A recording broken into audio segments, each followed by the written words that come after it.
जरूरी है, वहां से क्वेश्चंस बनते हैं क्लासिकल डांसेस से जो 8 थे, है ना, कुचिपुड़ी, मोहिनीअट्टम, सारे हमने आपको पढ़ा दिए। चलिए, अब आज जो आपको देखना है वो डाइजेस्टिव सिस्टम, आप लोग कह रहे थे कि उसे कंप्लीट करवा दीजिए, तो डाइजेस्टिव सिस्टम को ही कंटिन्यू करा जाएगा। अगर आज कुछ नए लोग हैं हमारे बीच, ठीक है, तो हम आपको बताना चाहेंगे कि हम लोग डाइजेस्टिव सिस्टम पढ़ रहे थे, बायो का एक सिस्टम है बहुत बड़ा। आपको अपने एटलीस्ट बॉडी के बारे में पता होना चाहिए कि आपकी बॉडी में कौन कौन से फिनोमेना हो रहे हैं, कौन से हार्मोन सिक्रीट हो रहे हैं, कौन से एंजाइम्स हैं, कौन से जूसेस हैं, क्या हैं, ऑर्गन्स के नाम क्या होते हैं, है ना, कौन कौन सी ग्लैंड्स हैं आपके बॉडी के अंदर, कौन कौन सा सिस्टम है आपकी बॉडी के अंदर, जैसे एक्सक्रीटरी सिस्टम है, स्केलेटन सिस्टम है, कार्डियक सिस्टम है, मस्कुलर सिस्टम है, ठीक है, डाइजेस्टिव सिस्टम है, बहुत सारे सिस्टम आपकी बॉडी में, नर्वस सिस्टम है। तो उसी सिस्टम को हम यहाँ पर देख रहे हैं, ठीक। तो शुरू कर रहे हैं डाइजेस्टिव सिस्टम।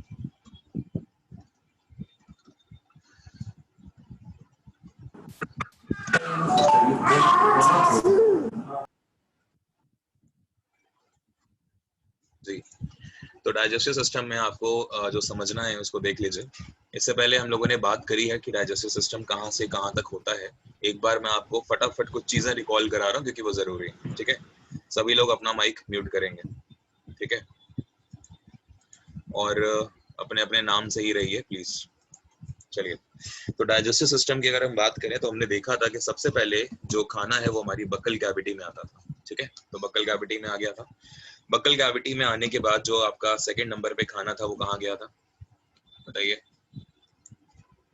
फर्स्ट में आपने बक्कल कैविटी पढ़ा था, बक्कल कैविटी जिसको हम मुख गुहा भी कहते हैं। दूसरे नंबर पे आपके जो खाना था वो आपके कहाँ पर आया था, ईसोफेगस में।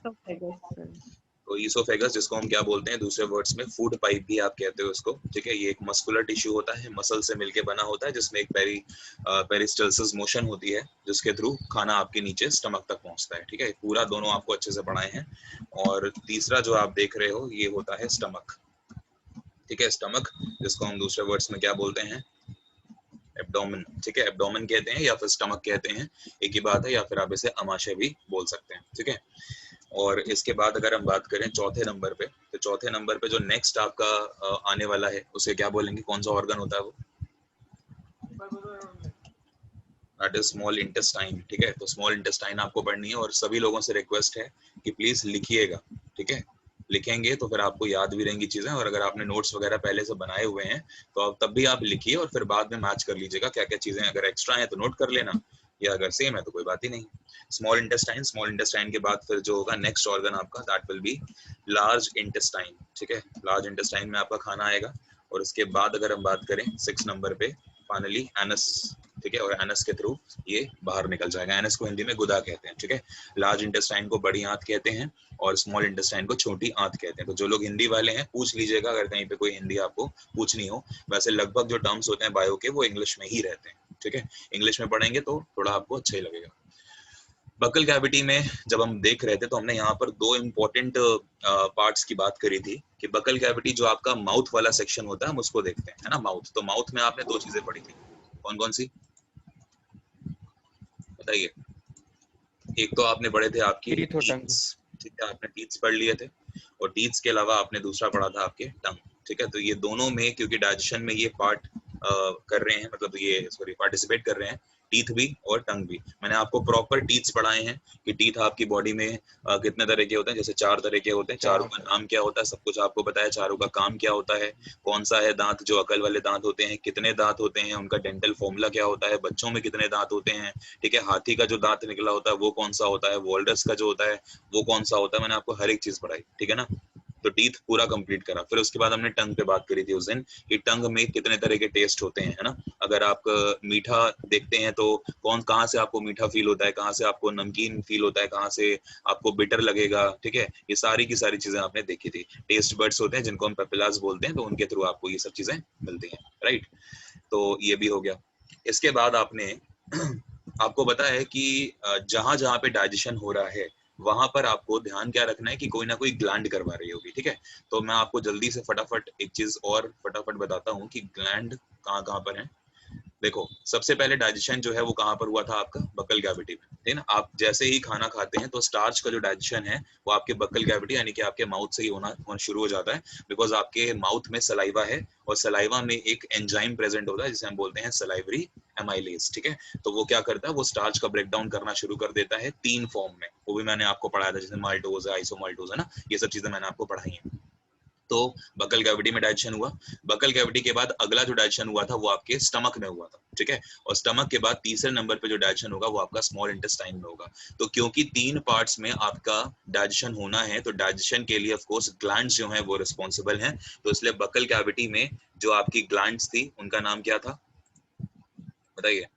जो बकल कैविटी की ग्लैंड्स होती हैं उसे क्या बोला था हमने, सलाइवरी ग्लैंड्स, ठीक है। जो सलाइवा को आपको अगर याद हो तो सिक्रीट कर रही थी, है ना, मैंने आपको नाम भी बताए थे, ठीक है। पैरोटिड ग्लैंड था, ठीक है, सब मैक्सिलरी ग्लैंड था, सब मैंडिबुलर ग्लैंड थी, ये सब मैंने आपको नाम भी बताए थे। तो सलाइवरी ग्लैंड्स 3 तरह की होती हैं, ये मैं आपको पहले ही पढ़ा चुका हूँ, जिसने नहीं देखा रिकॉर्डिंग आपको यूट्यूब पे मिल जाएगी, देख लीजिएगा, ठीक है। ईसोफेगस में क्योंकि डाइजेशन नहीं हो रहा तो इसलिए किसी भी तरह की ग्लैंड की जरूरत नहीं थी। स्टमक में जब आप आते हो तो यहाँ पर आपको ग्लैंड्स चाहिए, क्यों, क्योंकि डाइजेशन हो रहा है। तो कौन सी ग्लैंड्स थी, गैस्ट्रिक ग्लैंड्स की हमने यहाँ पर बात करी थी, जो कि गैस्ट्रिक जूसेस को निकाल रही थी, ठीक है। तो गैस्ट्रिक ग्लैंड्स की हमने यहाँ पर बात कर ली, राइट। और उसके बाद अगर हम आगे देखें तो फिर अगला जो डाइजेशन होगा आपका वो स्मॉल इंटेस्टाइन में होगा। तो यहाँ पर भी आपको ग्लैंड्स की बात करनी है। तो यहाँ पर आपके 2 तरह के ग्लैंड्स हैं, एक है लिवर और एक है पेनक्रियास, ठीक है। लिवर को हिंदी में कहते हैं यकृत और पेनक्रियास को हिंदी में कहते हैं अग्नाशय, ठीक है। तो ये दोनों के दोनों जो ग्लैंड्स है वो यहाँ पर एंजाइम्स को सेक्रेट करेंगे या फिर जूसेस को कुछ सेक्रेट करेंगे जिनके थ्रू डाइजेशन होगा। इसके बाद फिर जब आप लार्ज इंटेस्टाइन में आपका खाना पहुंचेगा तो फिर वहां पे कुछ खास डाइजेशन नहीं है, ठीक है।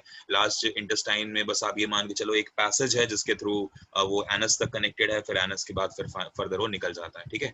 बहुत ही माइन्यूट डाइजेशन होगा अगर कुछ है लार्ज इंटेस्टाइन में। मेजर जो डाइजेशन होना था वो आपका हो चुका है, ठीक है। यहाँ पर तो पिछली वाली क्लास तक हम लोग पढ़ चुके थे स्टमक तक, यानी कि पार्ट नंबर 3 तक हमने कंप्लीट करा है। आज हमें पार्ट नंबर 4 यानी कि स्मॉल इंटेस्टाइन से शुरू करना है। तो मुझे जो चीजें लग रही थी कि एक बार आपको रिवीजन करा दूं, वो मैंने इतना आपको समझा दिया है। तो जो लोग भी नए लोग हैं, आज फर्स्ट लेक्चर देख रहे हो ये वाला, तो आप लोग यूट्यूब पे देख लेना। इससे पहले वाले 2 सेक्शंस लगभग 1.5 घंटे की क्लास है, वो आप देख लेना। आज स्मॉल इंटेस्टाइन से शुरू करेंगे। किसी को कोई डाउट है पूछ लो जल्दी से, किसी को भी। छोटी आंत इसे हिंदी में बोलते हैं, ठीक है। तो छोटी आंत आप लिख लेना, हिंदी में कैसे लिखूं, ठीक। चलो, तो स्मॉल इंटेस्टाइन, अब जल्दी से बताओ स्मॉल इंटेस्टाइन के कितने पार्ट होते हैं, क्या होता है, कुछ बताएंगे, क्या जानते हैं स्मॉल इंटेस्टाइन के बारे में। आज अगर डाइजेस्टिव सिस्टम खत्म करना है तो आपको बैठना पड़ेगा फिर लंबा मेरे साथ। जैसे कल आपकी 3 घंटे की क्लास हुई थी, तो हो सकता है आज भी चली जाए, बाकी देखेंगे। हाँ जी, स्मॉल इंटेस्टाइन के पार्ट पता है आपको कितने होते हैं? 3 होते हैं शायद। 3 होते हैं, नाम बताएंगे। Ileum, jejunum. हाँ, और सबसे पहला क्या होता है? इलियम होता है। ड्यूडेनम। ठीक है, सबसे पहला जो पार्ट है उसका नाम होता है डुओडेनम। डेडुनम। मैसेज कौन कर रहा है मुझे?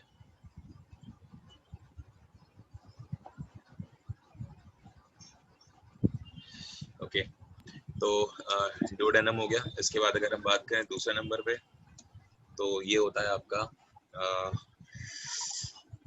कुछ मैसेजेस एकदम से करवा रहा हूं जी, जजुनम, ठीक है।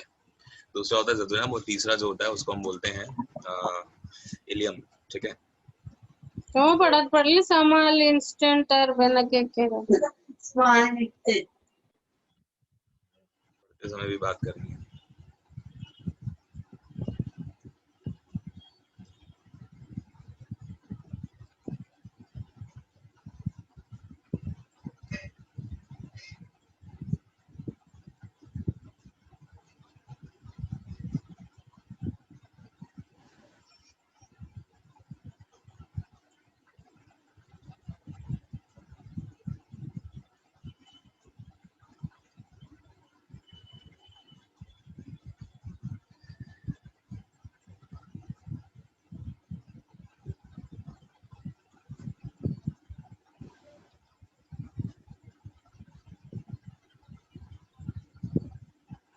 हाँ जी, तो पढ़ते हैं आगे। तो ये 3 पार्ट्स होते हैं इसके, ठीक है। तो डुओडेनम होता है, जजुनम होता है और इलियम होता है। ये 3 सेक्शन होते हैं, ये आप ध्यान रखोगे। और जो स्मॉल इंटेस्टाइन होती है इसके बारे में कुछ बातें देखेंगे, फिर मैं आपको इन सब के बारे में भी पढ़ाऊंगा। देखो, स्मॉल इंटेस्टाइन की अगर हम बात करें तो इसकी लेंथ कितनी होती है? बताओ कितने मीटर कितने किलोमीटर लेंथ होती है इसकी? 7.5 मीटर। 7.5 मीटर नहीं, 6.5 मीटर्स होती है, ठीक है। ऑन एन एवरेज जो अगर हम बात करते हैं तो 6.5 मीटर, वैसे बोली जाती है 6.2 से लेकर 6.8 के बीच में, बट आप मान के चलो कि लगभग 6.5 मीटर ऑन एन एवरेज कही जाती है, ठीक है। या फिर दूसरे वर्ड्स में अगर आप लिखना चाहेंगे तो लगभग ये 25 फीट होती है, ठीक है। 25 फीट कह लीजिए या फिर आप कह लीजिए से 6.5 मीटर, ठीक है। ये इसकी लेंथ हो गई। अब आपको ध्यान से समझना है कि जो स्मॉल इंटेस्टाइन होती है, ठीक है, ये ऑफ कोर्स आपके डाइजेशन का एक बहुत बड़ा पार्ट है। जो आपका डाइजेशन हो रहा था बकल कैविटी में, ठीक है, या फिर आप मान के चलिए स्टमक में, तो यहाँ पर क्या क्या चीजें डाइजेस्ट हुई हैं आप जानते हैं?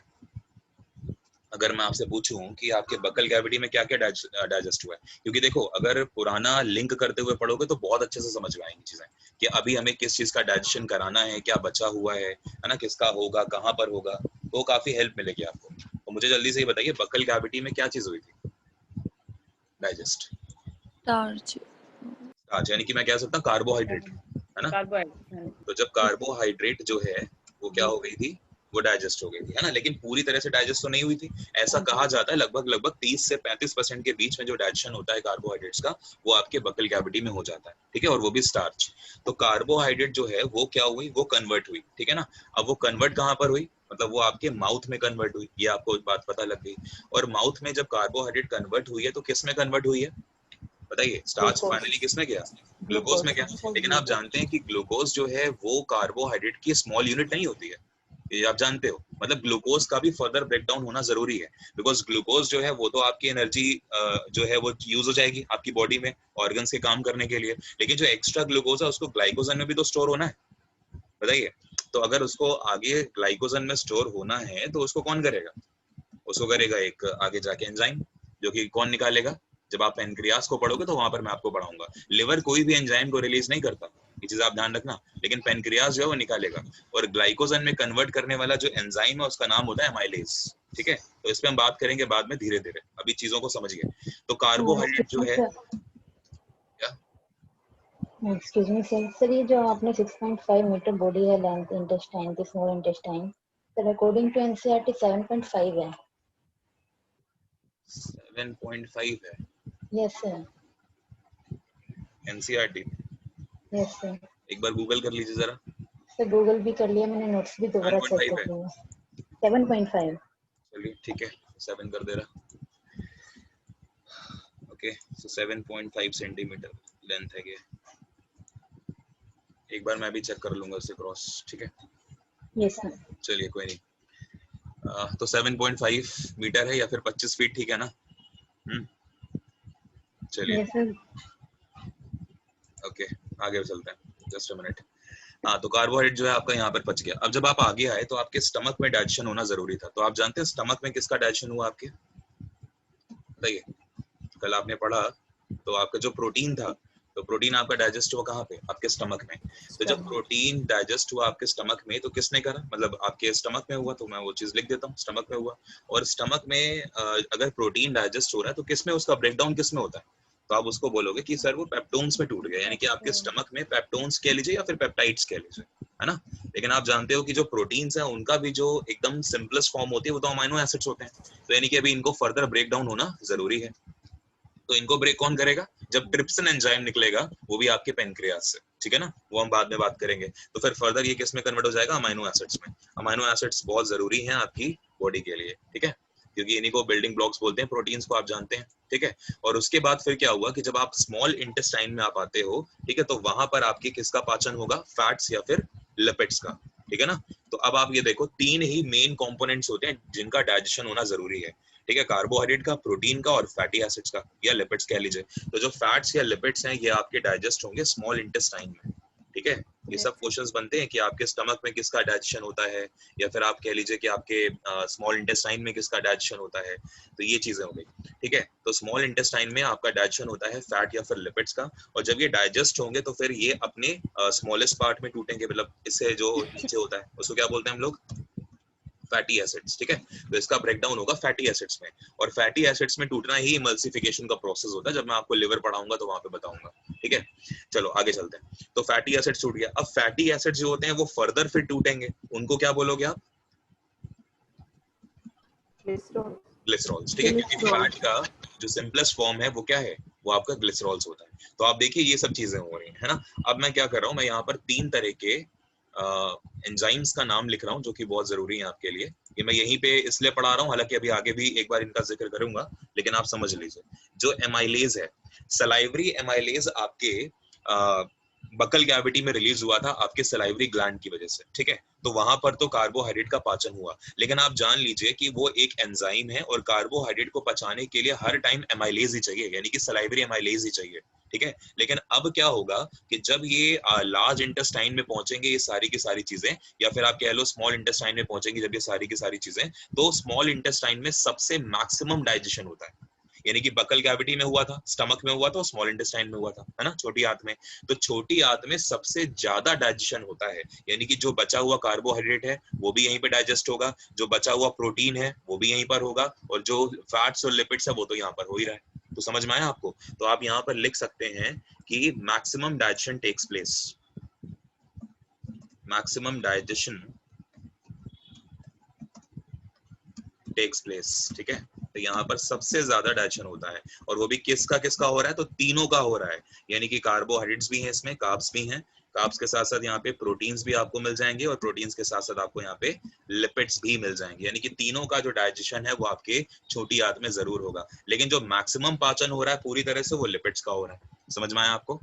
अब आप ये देखो, एमाइलेज जो था, एमाइलेज ने एमाइलेज भी कहां पर निकल रहा है, एक तो आपके बकल कैविटी में निकला, वहां पर तो कर दिया उसने डाइजेशन, लेकिन जो बाकी का बचा हुआ कार्बोहाइड्रेट था वो आपके पाचन कहां पर हो रहा है उसका, छोटी आंत में। तो छोटी आंत में फिर से अमाइलेज निकलेगा, और इस अमाइलेज को कौन निकालेगा, इसे निकालेगा पेनक्रियाज। ऊपर वाले सलाइवरी अमाइलेज को निकाला था आपकी सलाइवरी ग्लैंड्स ने, समझ में आया। लेकिन ये वाला जो अमाइलेज निकलेगा इसे निकालने का रीजन है पेनक्रियाज आपका। समझ में आया? मैं आपको बताऊंगा कि कब कब निकलेंगे ये। इसके बाद कार्बोहाइड्रेट तो डाइजेस्ट हो गया, इसके बाद प्रोटीन है, प्रोटीन को भी तो पचाना है। तो प्रोटीन को जो पचाने वाला एंजाइम है उसका नाम क्या होता है, उसका नाम होता है ट्रिप्सिन, ठीक है। तो जो ट्रिप्सिन एंजाइम है ये प्रोटीन का पाचन कर देगा। भाई देखो, प्रोटीन जो है आपके स्टमक में जब टूटा पेप्टोन्स या फिर पेप्टाइड्स में, तो अभी पेप्टोन्स और पेप्टाइड्स फर्दर ब्रेक होने हैं ना अमीनो एसिड्स में, तो इसको अमीनो एसिड्स में कौन ब्रेक करेगा, ट्रिप्सिन करेगा। जिस तरह से ग्लूकोज को ग्लाइकोजन में एमाइलेज कन्वर्ट कर रहा है ना, समझ में आया। तो ऐसे ही पेप्टोन्स या फिर पेप्टाइड्स को अमीनो एसिड्स में कौन कन्वर्ट कर रहा है, ट्रिप्सिन। और ऐसे ही अब जो लास्ट में फैटी एसिड्स बचे थे उनको भी तो ग्लिसरॉल्स में कन्वर्ट करना है, तो उसको कन्वर्ट करने का काम कौन करेगा, लाइपेज नाम का एक एंजाइम। समझ में आया? बताइए। तो ये जो ऊपर आप 3 देख रहे हैं ये तीनों के तीनों क्या हैं, ये तीनों के तीनों आपके एंजाइम्स हैं। इन तीनों एंजाइम्स ने क्या करा, इसने बचे हुए कार्बोहाइड्रेट का पाचन कराया, इसने बचे हुए प्रोटीन का पाचन कराया, और इसने बचे हुए फैट्स का पाचन कराया। समझ में आया? बताइए प्लीज। चीजों को लिंक करना जरूरी है। Yes sir. यहाँ तक प्लीज किसी का भी कुछ भी डाउट है जरूर पूछो एक बार। कुछ भी अगर आपको लग रहा है कि ये चीज कैसे हुई तो पूछो प्लीज, क्योंकि धीरे धीरे चलेंगे तो बहुत अच्छे से समझ में आएगा। ये नहीं पर है चेंजिंग वाला। डाउट किसी का नहीं है? बढ़े आगे, ठीक है। तो अब आप देखिए, सर ट्रिप्सिन और लाइपेज कौन सेक्रेट करते हैं? पेनक्रियाज, तीनों के तीनों पेनक्रियाज सेक्रेट करते हैं। पेनक्रियाज जो है ये तीनों एंजाइम्स पेनक्रियाज ही रिलीज कर रहा है, सेक्रेट इन्हीं को कर रहा है, तीनों के तीनों, ठीक है। अग्न्याशय ही कर रहा है आपका, ठीक। और क्योंकि जो पेनक्रियाज है वो आपके स्मॉल इंटेस्टाइन से रिलेटेड ग्लैंड है, तो इसलिए आप इसको यहाँ पर पढ़ रहे हो। अभी मैं पेनक्रियाज जब पढ़ाऊंगा तो क्लियर करूंगा फिर से एक बार, डोंट वरी। ये मैंने बस अभी इसलिए बता दिया कि आप समझ जाएं कि ये चीजें होनी है। लेकिन लिवर में ऑफ कोर्स कोई भी डाइजेशन नहीं हो रहा, लेकिन लिवर एक जूस को निकालेगा जिसकी वजह से डाइजेशन होगा, है ना, वो भी हम बात करते हैं उस पर। अब आप देखो, जो डुओडेनम होता है या जिजुनम होता है और इलियम होता है, इसमें जो सबसे मैक्सिमम जो पाचन होता है वो कौन से वाले पार्ट में होता है, डुओडेनम में। यानी कि जो आपने देखा था कि मैक्सिमम डाइजेशन टेक्स प्लेस, ये वाली जो बात थी, यहाँ पर आप लिख लीजिए कि स्मॉल इंटेस्टाइन में जो डाइजेशन होता है वो ना तो जजुनम में होता है ना ही वो इलियम में होता है, ठीक है, बल्कि वो कहाँ पर होता है बताइए, डुओडेनम में होता है। समझ में आया? तो डुओडेनम में जो डाइजेशन हो रहा है, यानी कि जो लिवर निकालेगा एंजाइम्स, या एंजाइम्स तो निकालते नहीं लिवर जो जूसेस को निकालेगा, ठीक है, या फिर आप कह लीजिए जो पेनक्रियाज एंजाइम्स को निकालने वाला है, तो ये सारा का सारा जो डाइजेशन है वो आपके डुओडेनम वाले पार्ट में ही होने वाला है। अब मैं आपको एक बार दिखाता हूं बना के कि ये कुछ कैसा इसकी शेप होती है, आप समझ जाएंगे मे बी तब। मान के चलिए कि ये कुछ ऐसा आपका स्टमक का शेप है,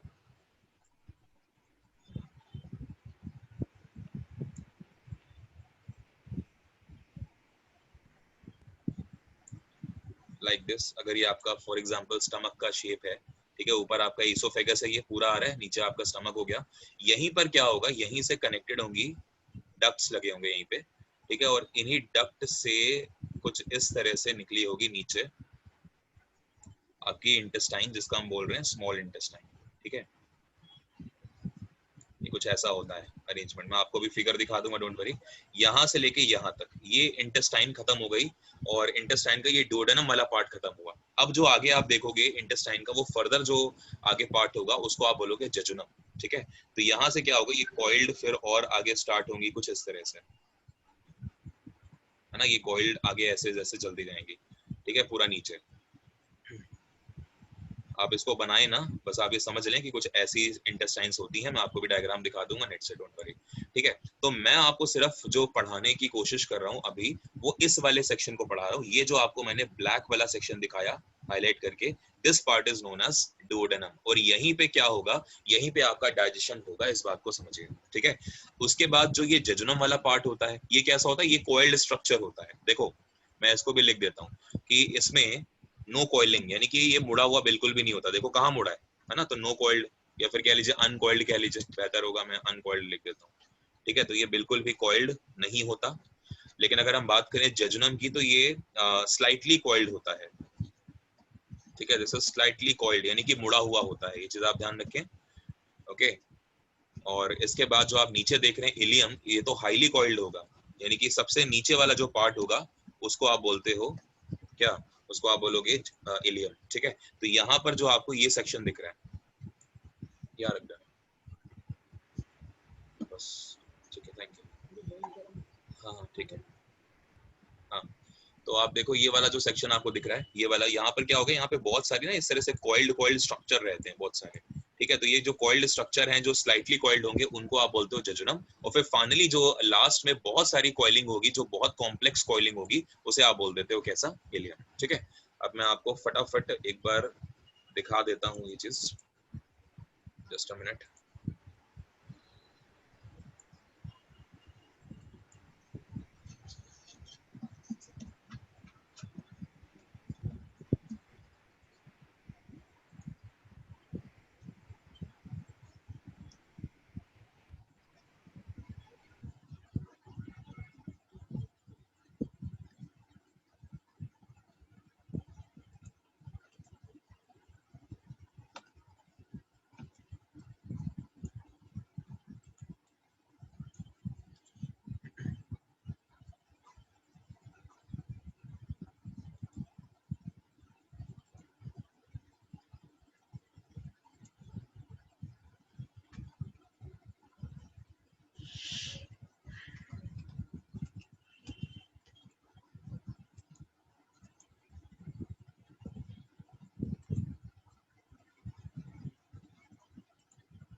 आपको एक स्क्रीन शेयर हो रही होगी,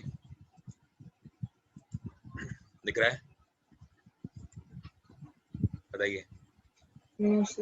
देखिए, तो ये जो आप देख रहे हो, ये आपका एक तरह से ये पूरी एनाटॉमी है ना। अगर हम बात करें इसमें, तो ये जो आपको देखो, मैं पेन नहीं यूज कर सकता, बिकॉज अगर मैंने पेन यूज करा तो वहां से वो हट जाएगा, तो पूरी मेहनत खराब हो जाएगी। देखो ये जो ऊपर वाला पार्ट देख रहे हो, ये सर्कल दिख रहा है, इसको बोल रहे हैं डुओडेनम। तो ये अंदर इतना पार्ट अंदर आया हुआ है, उसको डुओडेनम बोलते हैं। उसके बाद देखो ये जेजुनम का पार्ट है। जेजुनम में क्या होगा कि ये भी देखो कॉइल्ड है, तो कॉइल्ड है तो इनको क्या बोलते हैं, जेजुनम। लेकिन इनसे ज्यादा जो कॉइल्ड होती है वो ये होती है इलियम, ठीक है, ये और ज्यादा कॉइलिंग इसकी होती है, तो इसको हम इलियम बोलते हैं। तो ये तीनों के तीनों जो आप पार्ट देख रहे हो, ये आपके स्मॉल इंटेस्टाइन के पार्ट थे। और डुओडेनम वाला जो पार्ट होता है, इसी में मेजर जो डाइजेशन और एब्जॉर्प्शन होना वो यहीं पे हो जाएगा। हालांकि कुछ हद तक एब्जॉर्प्शन आगे जाके इलियम में भी होगा, लेकिन जेजुनम तो सिर्फ एक पैसेज की तरह काम करता है, बीच वाला जो है वो सिर्फ एक पैसेज की तरह काम करता है। समझ में आया? बताइए।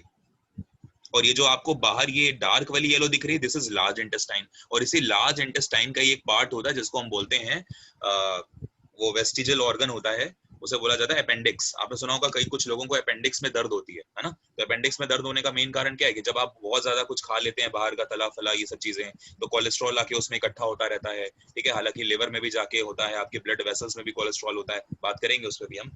लेकिन जब कुछ टॉक्सिक जो एलिमेंट्स आप वो खा लेते हो, वो जाके अपेंडिक्स में जब चले जाते हो तो फिर बहुत खतरनाक वाला पेन होता है। और फिर जब आप डॉक्टर के पास जाते हो, वो कहता है भाई कि जब ये एक वेस्टिजियल ऑर्गन है, यानी कि किसी भी मतलब इसका कोई अब मेन रोल रह ही नहीं गया आपका, है ना? क्योंकि अपेंडिक्स क्या करता था? अपेंडिक्स का मेन काम होता था सेलुलोज का डाइजेशन करना। लेकिन अब आप सेलुलोज तो खाते ही नहीं हो, तो जब सेलुलोज खाते ही नहीं हो तो अब वो जो अपेंडिक्स था वो क्या हो गया? वो एक तरह से धीरे धीरे खत्म होता गया, जैसे बंदर की पूंछ धीरे धीरे खत्म होती गई ना आगे। ठीक है, तब आपका इवोल्यूशन हुआ, जो डार्विन की थ्योरी है। तो ऐसे क्या हुआ कि पहले हम लोग सेलुलोज खाते थे। भाई आदि मानव क्या करता था? पेड़ पौधों को खाता रहता था, तो उसमें सेलुलोज होता, आप जानते हैं प्लांट्स की जो आउटर मोस्ट कवरिंग होती है वो किससे बनी होती है? सेलुलोज की, सेल वॉल जो होती है। तो उस समय पे क्या था, हमारा अपेंडिक्स काफी ज्यादा डेवलप था। लेकिन जब धीरे धीरे हमने ये पेड़ पौधे इनको खाना बंद कर दिया, कच्ची चीजें खाना बंद कर दिया, पका हुआ खाना शुरू करा, तो जो धीरे धीरे जो इवोल्यूशन हुआ उसके दौरान हमारा अपेंडिक्स का काम जो है वो खत्म होता जा रहा है। ठीक, तो अपेंडिक्स जब खत्म होता जा रहा है तो इसलिए उसको डॉक्टर्स क्या करते हैं? ऑपरेट करके निकाल देते हैं। ये चीज आपको क्लियर हुई? लेकिन अपेंडिक्स आपके लार्ज इंटेस्टाइन का पार्ट है, हम अभी बात कर रहे हैं किस पे? Small intestine. समझ में आ रहा है? जी, तो ये आपकी स्मॉल इंटेस्टाइन्स हैं जो आपको दिख रही है अंदर। चलिए वापस आते हैं।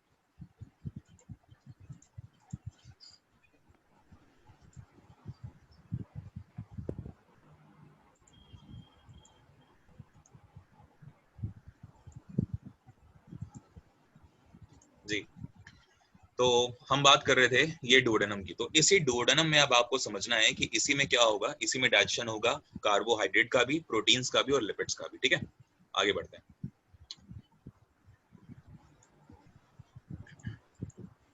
अब ये देखो, स्मॉल इंटेस्टाइन से रिलेटेड जो ग्लैंड्स हैं उनका नाम क्या है? Liver plus pancreas. ठीक है, लिवर प्लस पेनक्रियास जो आप देखते हो ये स्मॉल इंटेस्टाइन का पार्ट है, मतलब ये ग्लैंड है। तो जब ये ग्लैंड्स जो हैं ये कुछ एंजाइम्स को सेक्रेट करेंगी, हालांकि लिवर तो नहीं करता, लिवर जूसेस को करता है। और जूसेस भी क्या होते हैं? डाइजेशन में हेल्प करेंगे, क्योंकि ये बाइल जूस को निकालेगा, है ना? बाइल जूस जिसमें 2 पिगमेंट होंगे, अभी मैं आपको पढ़ाऊंगा उसको। पेनक्रियास क्या करेगा? एंजाइम्स को निकालेगा। पेनक्रियास हार्मोन्स को भी निकालता है, इसलिए पेनक्रियास जो है वो एंडोक्राइन और एक्सोक्राइन दोनों होते हैं, इसलिए आप उसको मिक्स्ड ग्लैंड कहते हो। अभी उस पर भी हम बात करेंगे। तो फिलहाल आपने ये चीज देखी कि स्मॉल इंटेस्टाइन में 3 पार्ट होते हैं, डुओडेनम, जेजुनम और इलियम। जो मैक्सिमम जो आपका डुओडेनम होता है वो अनकॉइल्ड होता है ना, वो सिंपल एक पाइप की तरह है, जो कि इसमें कॉइलिंग बिल्कुल भी नहीं होती। जेजुनम की बात करें तो ये स्लाइटली कॉइल्ड होता है, और इलियम जो है वो हाईली कॉइल्ड होता है।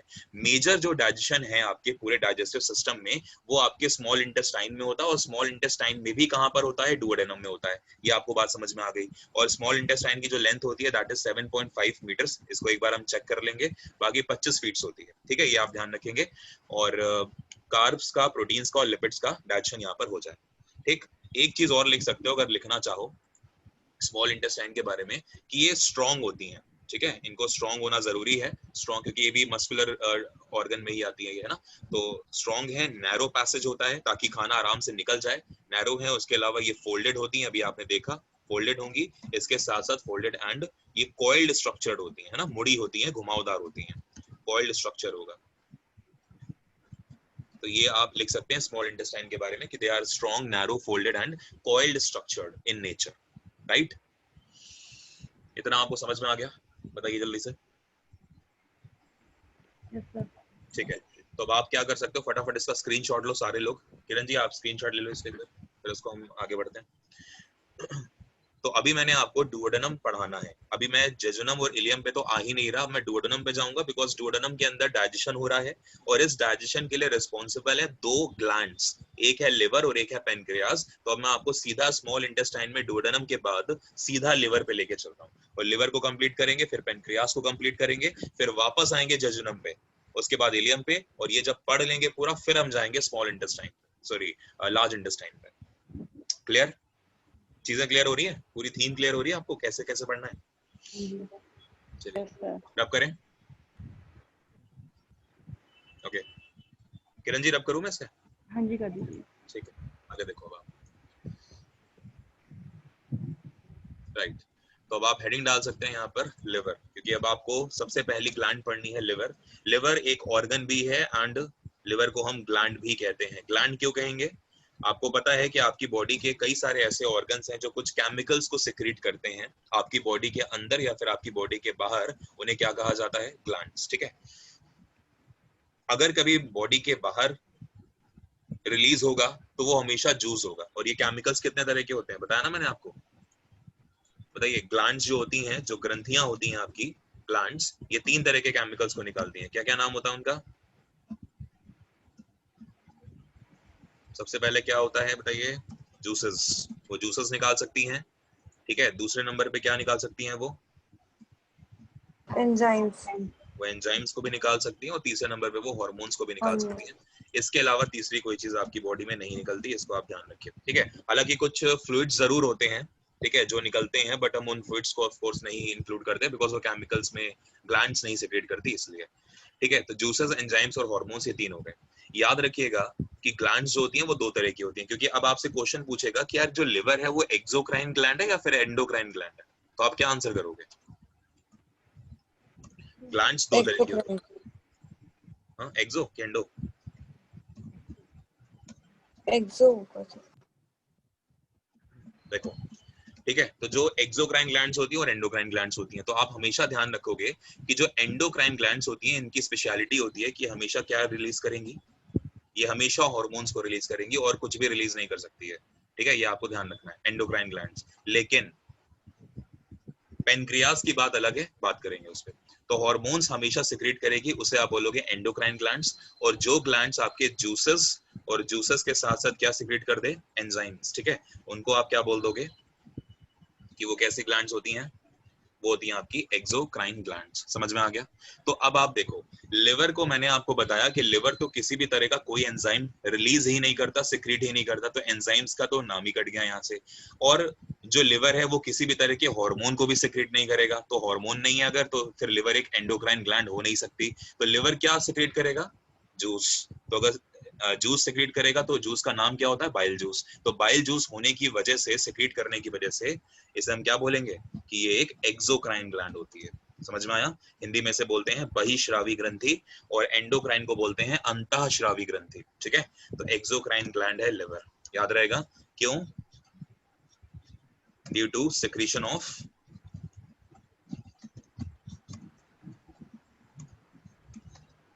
Clear, due to secretion of bile juice. तो बाइल जूस के सेक्रेशन की वजह से लिवर जो है आपका वो कैसा होता है? एक्सोक्राइन ग्लैंड होती है। ये पॉइंट क्लियर हुआ आप लोगों को? बोलिए। एक्सो क्या था? अंतःश्रावी। हाँ नहीं, एक्सो का मतलब बहिश्रावी, एग्जिट है ना। देखो ईएक्स, ईएक्स का मतलब एग्जिट, मतलब जो बाहर सिक्रेट करेगा। बाहर सिक्रेट करने का मतलब क्या है कि बाइल जो है वो आपकी बॉडी से बाहर भी निकल सकता है। जब आप वॉमिट करते हो ना, जब आप वॉमिटिंग करते हो तो जो येलो कलर का पिगमेंट निकलता है आपकी वॉमिटिंग के दौरान। योग दीदी के घर। नितेश यार गलत बात है, बात करो लेकिन म्यूट करके बात करो। हाँ, तो जब आप वॉमिट करते हो ना, तो वॉमिटिंग के दौरान जो येलो कलर का पिगमेंट निकलता है, तो वो क्या है? वो आपका बिलिरुबिन होता है, और वो क्या है? वो बाहर निकल रहा है, तो इसलिए आप इसको एक्सो बोलते हो। ठीक है, क्लियर हुआ किरण जी? वैसे मेन काम तो इसका अंदर है, डाइजेशन के लिए, क्योंकि बाइल जब गिरता है तो बाइल गिरने के बाद ही चीजें और डाइजेस्ट होती हैं। भाई ऊपर जैसे स्टमक पे एचसीएल गिरा था, है ना, जब पेप्सिन और जो दूसरा एंजाइम था आपका, क्या नाम था उसका, रेनिन, है ना, जो 2 थे, जब वो बनते हैं, एचसीएल जब गिरता है उनके ऊपर, तो पेप्सिनोजन था और दूसरा क्या था? प्रोरेनिन। तो जब वो उस पे कन्वर्ट करता है उसको पेप्सिन और रेनिन में, तो वो सब चीजें। तो ऐसे ही क्या होगा कि अब जब स्मॉल इंटेस्टाइन में खाना आएगा तो फिर बाइल जूस जो है वो उसके ऊपर गिरेगा, तो वो उसको और फर्दर डाइजेस्ट करेगा, क्योंकि हमें क्या करना है? हमें लिपिड्स का पाचन करना है। तो लिपिड्स के पाचन के लिए बाइल जूस इज रिस्पॉन्सिबल। ठीक है, और बाकी जो बाइल जूस है, जब आप वॉमिट करते हो तो कुछ निकल जाता है, बाकी मैं आपको और बताऊंगा यूरिन के रास्ते भी निकलेगा, ठीक है। और कई बार क्या होता है कि जब आप एनस के थ्रू भी आपका निकलता है। ये रीजन है कि जब आप वेस्ट सुबह निकालते हैं तो वो येलो कलर का होता है, ठीक है। चलिए, एक्सोक्राइन ग्लैंड होती है due to secretion of bile juice. आगे बढ़ते हैं। लिवर को बोला जाता है कि ये लार्जेस्ट ग्लैंड है आपकी बॉडी की, ठीक है। It is known as largest gland of the body, ये भी आप ध्यान रखें, ठीक है।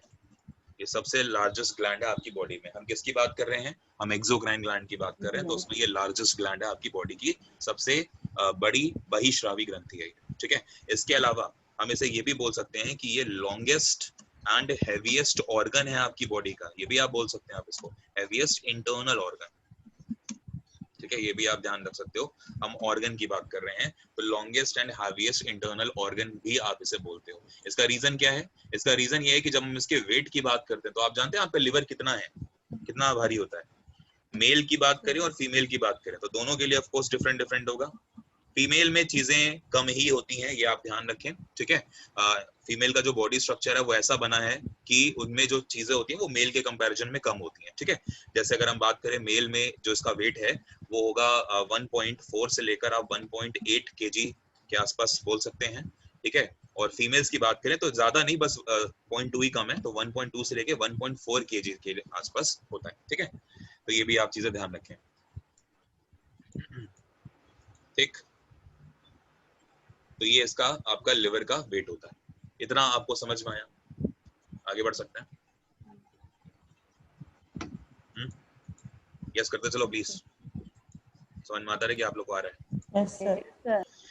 लोकेशन की बात करते हैं कि आखिरकार लिवर आपकी बॉडी में कहाँ है। अगर मैं आपको बोल दूं कि आप अपनी बॉडी को काटो और उसके बाद ये देखो कि लिवर कहाँ है, हालांकि देखने के लिए बचोगे तो नहीं, लेकिन फिर भी लिवर पता होना चाहिए किसी और का कभी काटो तो जो आपकी थोरैसिक कैविटी है उसके राइट साइड में आपको मिलेगा, ठीक है। अब आपको ये पता होना चाहिए कि थोरैसिक कैविटी क्या होता है। फिलहाल अभी बस आप ये लिख लो कि right side of thoracic cavity, ठीक है। जो आपकी थोरैसिक कैविटी है इसके राइट साइड में, ठीक है। थोरैसिक कैविटी को हिंदी में क्या बोलते हैं? जो आपका वक्षीय कटहरा होता है, इसे बोलते हैं हिंदी में वक्षीय कटहरा। वक्ष होते हैं वक्षीय कटहरा, कटहरा है ना, हरा, तो वक्षीय कटहरे के राइट साइड में होती है। ये चीज आप ध्यान रखें, हिंदी बहुत कठिन होती है। थोरैसिक कैविटी को वक्षीय कटहरा बोलते हैं, ठीक है। तो ये इसकी लोकेशन है, कभी अगर पूछ ली जाए तो आप याद रखें कि right side of thoracic cavity. अब हम बात करते हैं सेल्स की। तो मुझे बताइए लिवर में कितनी तरह की सेल्स पाई जाती है, जानते हैं? लिवर्स में कितनी तरह की सेल पाई, मतलब लिवर में कितनी तरह की सेल्स पाई जाती है, कौन बताएगा?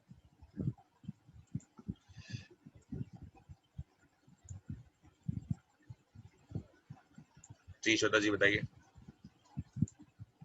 सर सिर्फ मुझे एक सेल पता है, बफर सेल बोलते हैं ना, जो ग्रेवयार्ड ऑफ आरबीसी होते हैं ना, ग्रेवयार्ड ऑफ आरबीसी तो स्प्लीन होता है। सॉरी, वो डेड आरबीसी को खाते हैं, डेड आरबीसी को खाती है वो। चलिए देखिए, सेल्स में जो लिवर में जो सेल्स होती है वो दो तरह की होती है, मैं लिख रहा हूँ। देखिए नंबर 1 जो सेल है उनका नाम है हेपेटिक सेल्स, हेपेटिक सेल्स, ठीक है। तो याद रखना है कि लिवर के लिए जो रूट वर्ड यूज होता है वो हेपेटो यूज होता है, हेपेटो। कभी भी आज के बाद आप हेपेटो रूट वर्ड सुन लें या सफिक्स सुन लें तो ये हमेशा क्या होगा, ये यूज होगा किसके लिए? लिवर के लिए। तो हेपेटो इक्वल्स टू लिवर मैं लिख रहा हूँ यहाँ पे, ठीक है, ये आप समझ लेना, ओके। इसीलिए जो स्टडी होती है लिवर की उसे क्या बोलते हो आप? हेपेटोलॉजी, है ना। लॉजी का मतलब स्टडी, तो हेपेटोलॉजी का मतलब क्या हो गया? Study of liver, study of liver बोलते हैं हेपेटोलॉजी को। और जो स्पेशलिस्ट होता है लिवर का उसे क्या बोला जाएगा फिर? लिवर स्पेशलिस्ट की अगर हम बात करें, क्या नाम है उसका? पैथोलॉजिस्ट, ठीक है, हेपेटोलॉजिस्ट, ठीक है। तो हेपेटोलॉजिस्ट जो होते हैं वो क्या होंगे? वो आपके स्पेशलिस्ट कहे जाएंगे लिवर के, ठीक है। तो हेपेटो जो वर्ड है उसी से आपको समझ में आ गया। इसीलिए जो पहली सेल है उन्हें बोला जाता है हेपेटिक सेल्स, या फिर इनका दूसरा नाम, अगर इनकी कभी डेथ हो रही है तो इसको क्या बोल दोगे कि ये हेपेटोसाइट्स हैं। अगर मान के चलो कभी डैमेज हो रही है तो आप उसको क्या बोलोगे? हेपेटोसाइट्स, यानी कि लिवर की सेल्स का डैमेज होना,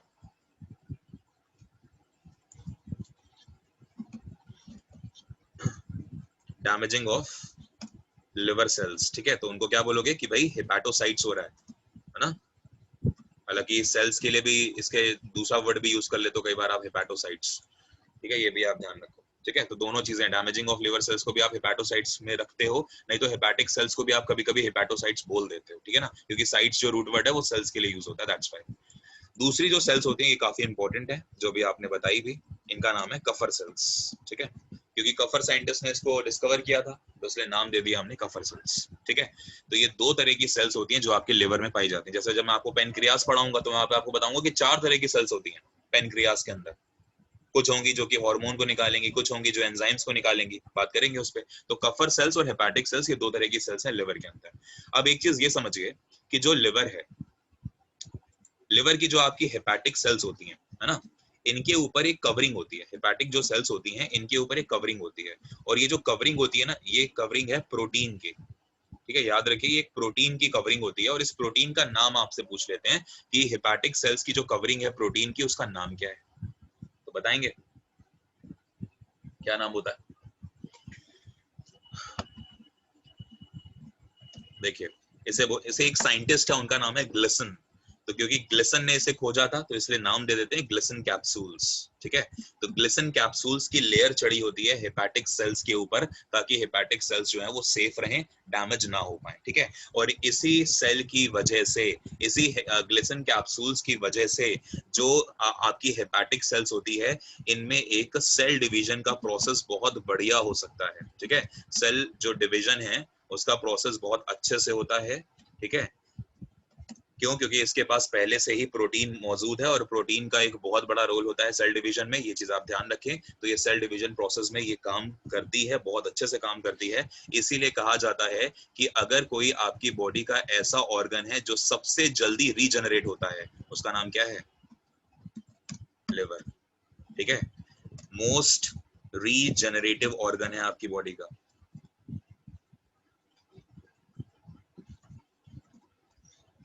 ठीक है। Most regenerative organ of the body बोला जाता है, ठीक है, किसे? लिवर को। कहने का मतलब ये है कि अगर मान के चलिए, जैसे आपने सुना होगा लिवर ट्रांसप्लांट होता है, तो जब लिवर को हम ट्रांसप्लांट करते हैं तो हम अपना पूरा लिवर निकाल के नहीं दे देते उसको, सामने वाले बंदे को। लिवर जो होता है उसका ट्रांसप्लांट जब आप कराते हो तो परसेंटेज में होता है। जैसे आपने अपने लिवर का 20% हिस्सा काट के किसी दूसरे वाले जो पेशेंट है उसको आपने दे दिया, तो जब आप उसको 20% दे दोगे तो आपका कितना बचा? 80%। तो विद इन, मान के चलिए 1 महीने के अंदर आपका जो लिवर आपने कटा हुआ 20% उसको दिया था ना, वो 20% आपका अपने आप क्या हो जाएगा?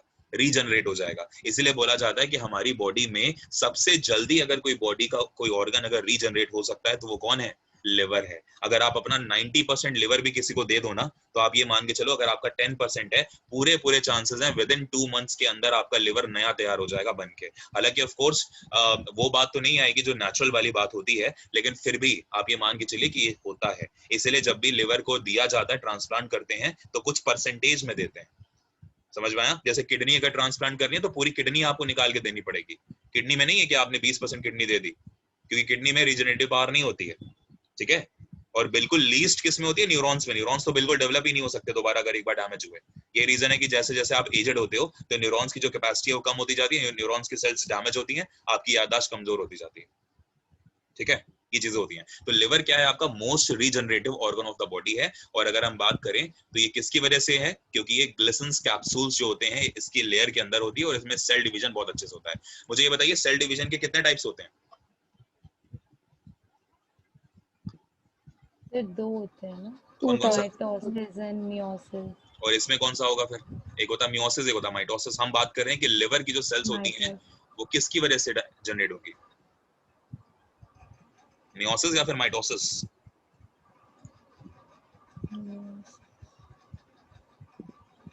अच्छा ये बताओ, एक स्पेशल सेल डिवीजन होता है जो सिर्फ रिप्रोडक्शन के लिए रिस्पॉन्सिबल है, वो कौन होता है? मियोसिस।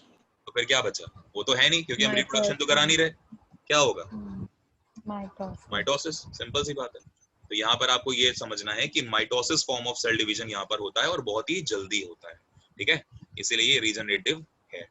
क्लियर हो गया? तो माइटोसिस हो रहा है, इसी के थ्रू सेल डिवाइड होंगी, उसके बाद फिर काम आगे होता रहेगा। समझ में आ गया? कोई डाउट किसी को? यहाँ तक बताइए। Yes sir. ठीक।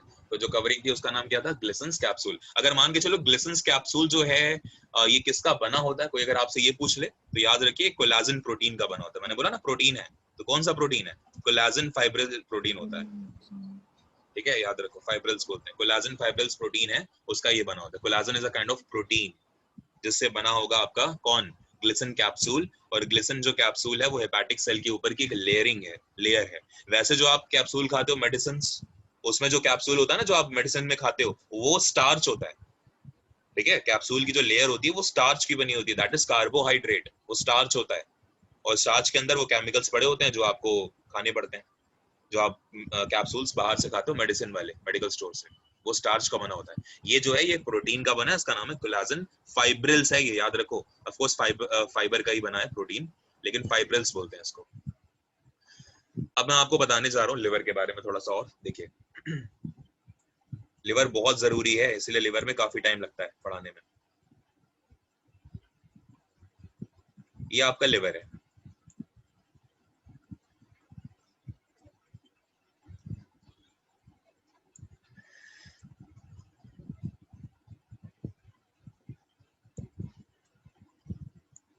ठीक है।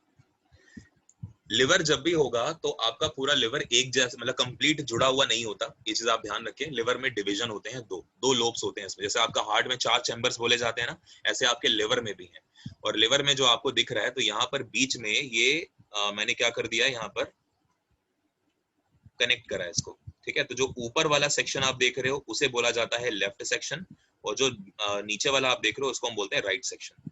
ये आपको बात समझ में आ गई?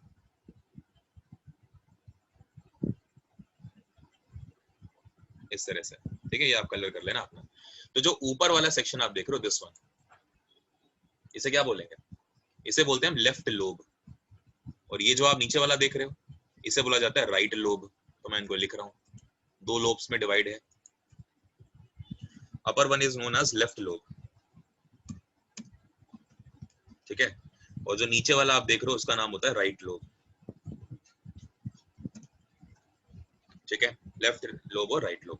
अब क्वेश्चन ये आता है कि अगर ये लिवर अलग है तो फिर ये जुड़ा कैसे है ना? मुझे ये बात बताइए, लिवर में कितनी हड्डियां होती हैं? हाउ मेनी हड्डियाज आर प्रेजेंट इन लिवर? बताइए कितनी बोन्स प्रेजेंट है लिवर में? 2 या 3? एक भी नहीं। भी नहीं। चलिए, तो जब लिवर में हड्डियां नहीं मौजूद हैं तो आप जानते हैं कि हड्डियों को अगर कभी मसल्स के साथ जोड़ना है तो फिर किसका यूज करते हो? लिगामेंट्स का कि टेंडोन्स का? Tendon, tendon. टेंडोन्स का यूज करा जाता है, ठीक है। जब आपको यूज करना है क्या, जब आपको मसल्स प्लस बोन्स को अगर आपको कनेक्ट करना है तो आप क्या यूज करेंगे? टेंडोन्स का। लिगामेंट्स वो क्या है, ये कनेक्टिव टिश्यूज होते हैं ये। और अगर आपको कभी क्या करना है बताइए, लिगामेंट्स को जोड़ना है, सॉरी मसल्स से मसल्स को जोड़ना है, तो फिर आप किसका यूज करेंगे? लिगामेंट्स का, ठीक है ना। तो अब आप देखो लिवर क्या sir, ligament bone to bone जोड़ते हैं ना?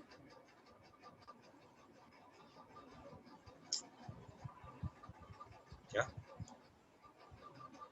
Sir, ligament bone to bone connect करते हैं। लिगामेंट्स बोन टू बोन करते हैं? नहीं ऐसा तो नहीं है, टेंडोन्स करते हो तो चेक करो यार एक बार, कंफ्यूज हो गया मैं भी। बोन टू बोन ही होता है सर।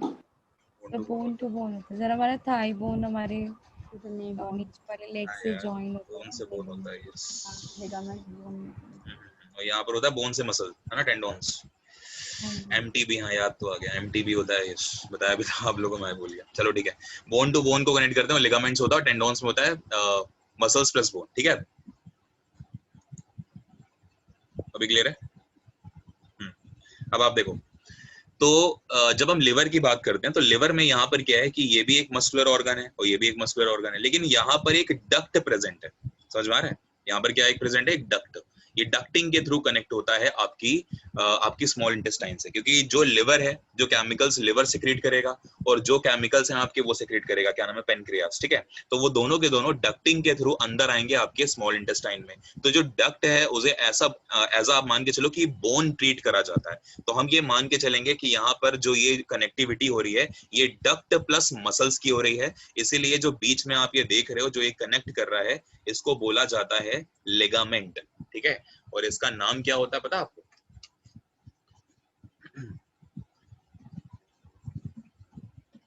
इस लिगामेंट का नाम क्या होता है?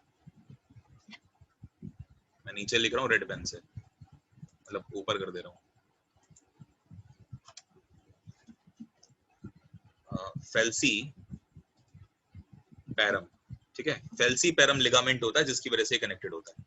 ये आपको ध्यान रखना है कि फेल्सी पैरम लिगामेंट की वजह से लिवर के दोनों लोब्स जो होते हैं वो आपस में कनेक्टेड होते हैं। इसे प्लीज याद कर लेना, सही कर लेना। लिगामेंट्स में बोन प्लस बोन होती हैं और टेंडोन्स में मसल्स प्लस बोन होती हैं, ठीक है, ये चीज। तो ये फेल्सी पैरम जो लिगामेंट है उससे आपके दोनों लिवर के दोनों लोब्स कनेक्टेड होते हैं। अब आप आगे समझो, लिवर के अंदर कई तरह की सेल्स जो मैंने आपको बताई वो मैं बना रहा हूँ। देखो, मान के चलो ये एक सेल है, ये जो आप देख रहे हो सेल्स, इनको बोला जा रहा है हेपेटिक सेल्स, ठीक है। ये वही सेल है जिनकी मैंने बात करी पहले, जिनमें रीजनरेटिव जो कैपेसिटी है वो बहुत ज्यादा होती है, ठीक है। ये ब्लैक वाली सेल्स हो गई, तो आप इनको लिख सकते हो कहीं पे एरो बना के, ये हेपेटिक सेल्स हैं, ठीक। और इन हेपेटिक सेल्स के ऊपर एक कवरिंग है, तो मैं कवरिंग में सिर्फ एक के ऊपर कवर कर रहा हूँ, यहाँ पर एक इसमें कर दे रहा, ठीक है। आप समझ जाना कि ये ग्लिसन्स कैप्सूल की कवरिंग है ना, जो मैंने भी आपको बताया। तो ये ग्लिसन्स कैप्सूल की कवरिंग हो गई। और इनके अलावा क्या होती हैं, यहाँ पर कुछ सेल्स और प्रेजेंट हैं, आप उन सेल्स को भी देख लो जल्दी से, जिनको मैंने क्या बोला, कफर सेल्स। तो मैं उनको स्टार कर दूं, आप स्टार समझ जाना कि स्टार वाली जो है ये कफर सेल्स हैं, ठीक है। ये बहुत जरूरी है कफर सेल्स आपकी बॉडी के लिए, क्यों? क्योंकि मरी हुई आरबीसीज को ये भक्षण करेंगी, खाएंगी उनको, है ना। तो ये जो आप ग्रीन वाली देख रहे हो, इन ग्रीन का नाम है कफर सेल्स। तो आप इसको, लिवर को आप ऐसे डायग्राम में बना सकते हैं, ठीक। तो मैं इसको यहाँ पर लेकर आ रहा हूँ ऐसे, और इसको लेकर आ रहा हूँ ऐसे। तब आप समझो, ये है आपका हेपेटिक सेल्स, ठीक है। कौन सी? ब्लैक वाली। और जो आपको दिख रही है ग्रीन वाली, उनका नाम क्या है? Kupffer cells. तो ये हो गया इतना। अब आपको ये बात तो समझ में आ जाती है भाई कि सेल्स में कफर सेल्स क्या हैं और आपकी ये वाली सेल्स कौन सी होती हैं। अब ये बताओ जल्दी से कि कफर सेल्स का काम क्या था। मैं बात करूंगा आरबीसी की एक बार फिर से, जो आपने बात बताई थी वही चीज है, उसको मैं लिख लेता हूँ, यहाँ पर लिखेंगे। आरबीसी की अगर हम बात करें तो आरबीसी को बोलते हैं रेड ब्लड कॉर्पस्कल्स, ठीक है। तो आरबीसीज का जो डेवलपमेंट होता है, या फिर आप कह लीजिए आरबीसीज की जो फॉर्मेशन होती है, वो कहाँ पर होती है बताओ? बोन मैरो में। बोन मैरो में। तो आरबीसीज बनी तो आपकी बोन मैरो में जाके, ठीक है। लेकिन आरबीसीज का जो लाइफ स्पैन है वो भी आप जानते हैं, लगभग ऑन एन एवरेज ऐसा कहा जाता है कि 120 दिन के बाद ये डैमेज होके चली जाती है स्प्लीन में, 120 दिन तक ये जिंदा रहेंगी। और आरबीसी का जो ग्रेवयार्ड है, मरेंगी कहाँ पर जाके आरबीसीज? स्प्लीन। आरबीसीज का जो ग्रेवयार्ड होता है उसे कहा जाता है स्प्लीन, ठीक है। स्प्लीन यानी कि इसे हिंदी में बोलेंगे प्लीहा, ठीक है। SPLEEN, स्प्लीन बोला जाता है, हिंदी में से प्लीहा कहते हैं। तो यहाँ पर अब स्प्लीन में पड़ी हुई है, तो अब स्प्लीन में मरी हुई आरबीसीज पड़ी हुई हैं। ऑफ कोर्स वो कुछ ना कुछ तो मास कैरी करेंगी, कुछ ना कुछ वो एरिया कंज्यूम करेंगी। तो ऐसे में क्या होंगी कि जो आपकी कफर सेल्स होती हैं वो एक्टिवेटेड हैं पहले से ही। तो कफर सेल्स क्या करेंगी? कफर सेल्स जाएंगी स्प्लीन के पास, और स्प्लीन में जाके ये जो डेड आरबीसीज होती हैं उनको खा जाएंगी, ठीक है। डेड आरबीसीज को ये क्या कर जाएंगी? खा जाएंगे इसको, ठीक है। का भक्षण करेंगे, यानी कि उनको कंज्यूम करेंगे। ये आपको बात समझ में आ गई? तो Kupffer cells consumes what? Kafar cells consume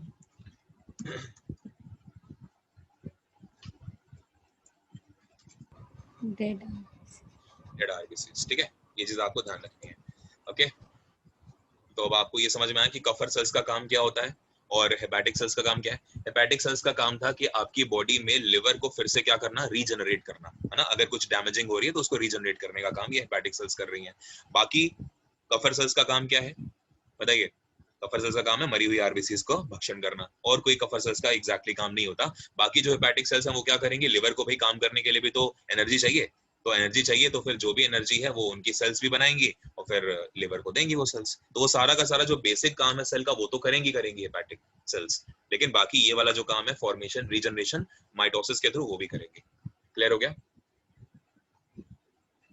चलो अच्छा, एक चीज और सुन लो, अगर मान के चलो कभी आपसे पूछा जाए कि इस प्रोसेस का नाम क्या होता है, कि ये जो कफर सेल्स जो कंज्यूम कर रहे हैं आरबीसीज को, तो इसका नाम है फैगो, PHAGO, फैगोसाइटोसिस कहा जाता है इसे। ठीक है, तो फैगोसाइटोसिस का मतलब मरी हुई आरबीसीज को खाना, ठीक है, बाय कफर सेल्स, फैगोसाइटोसिस कहते हैं।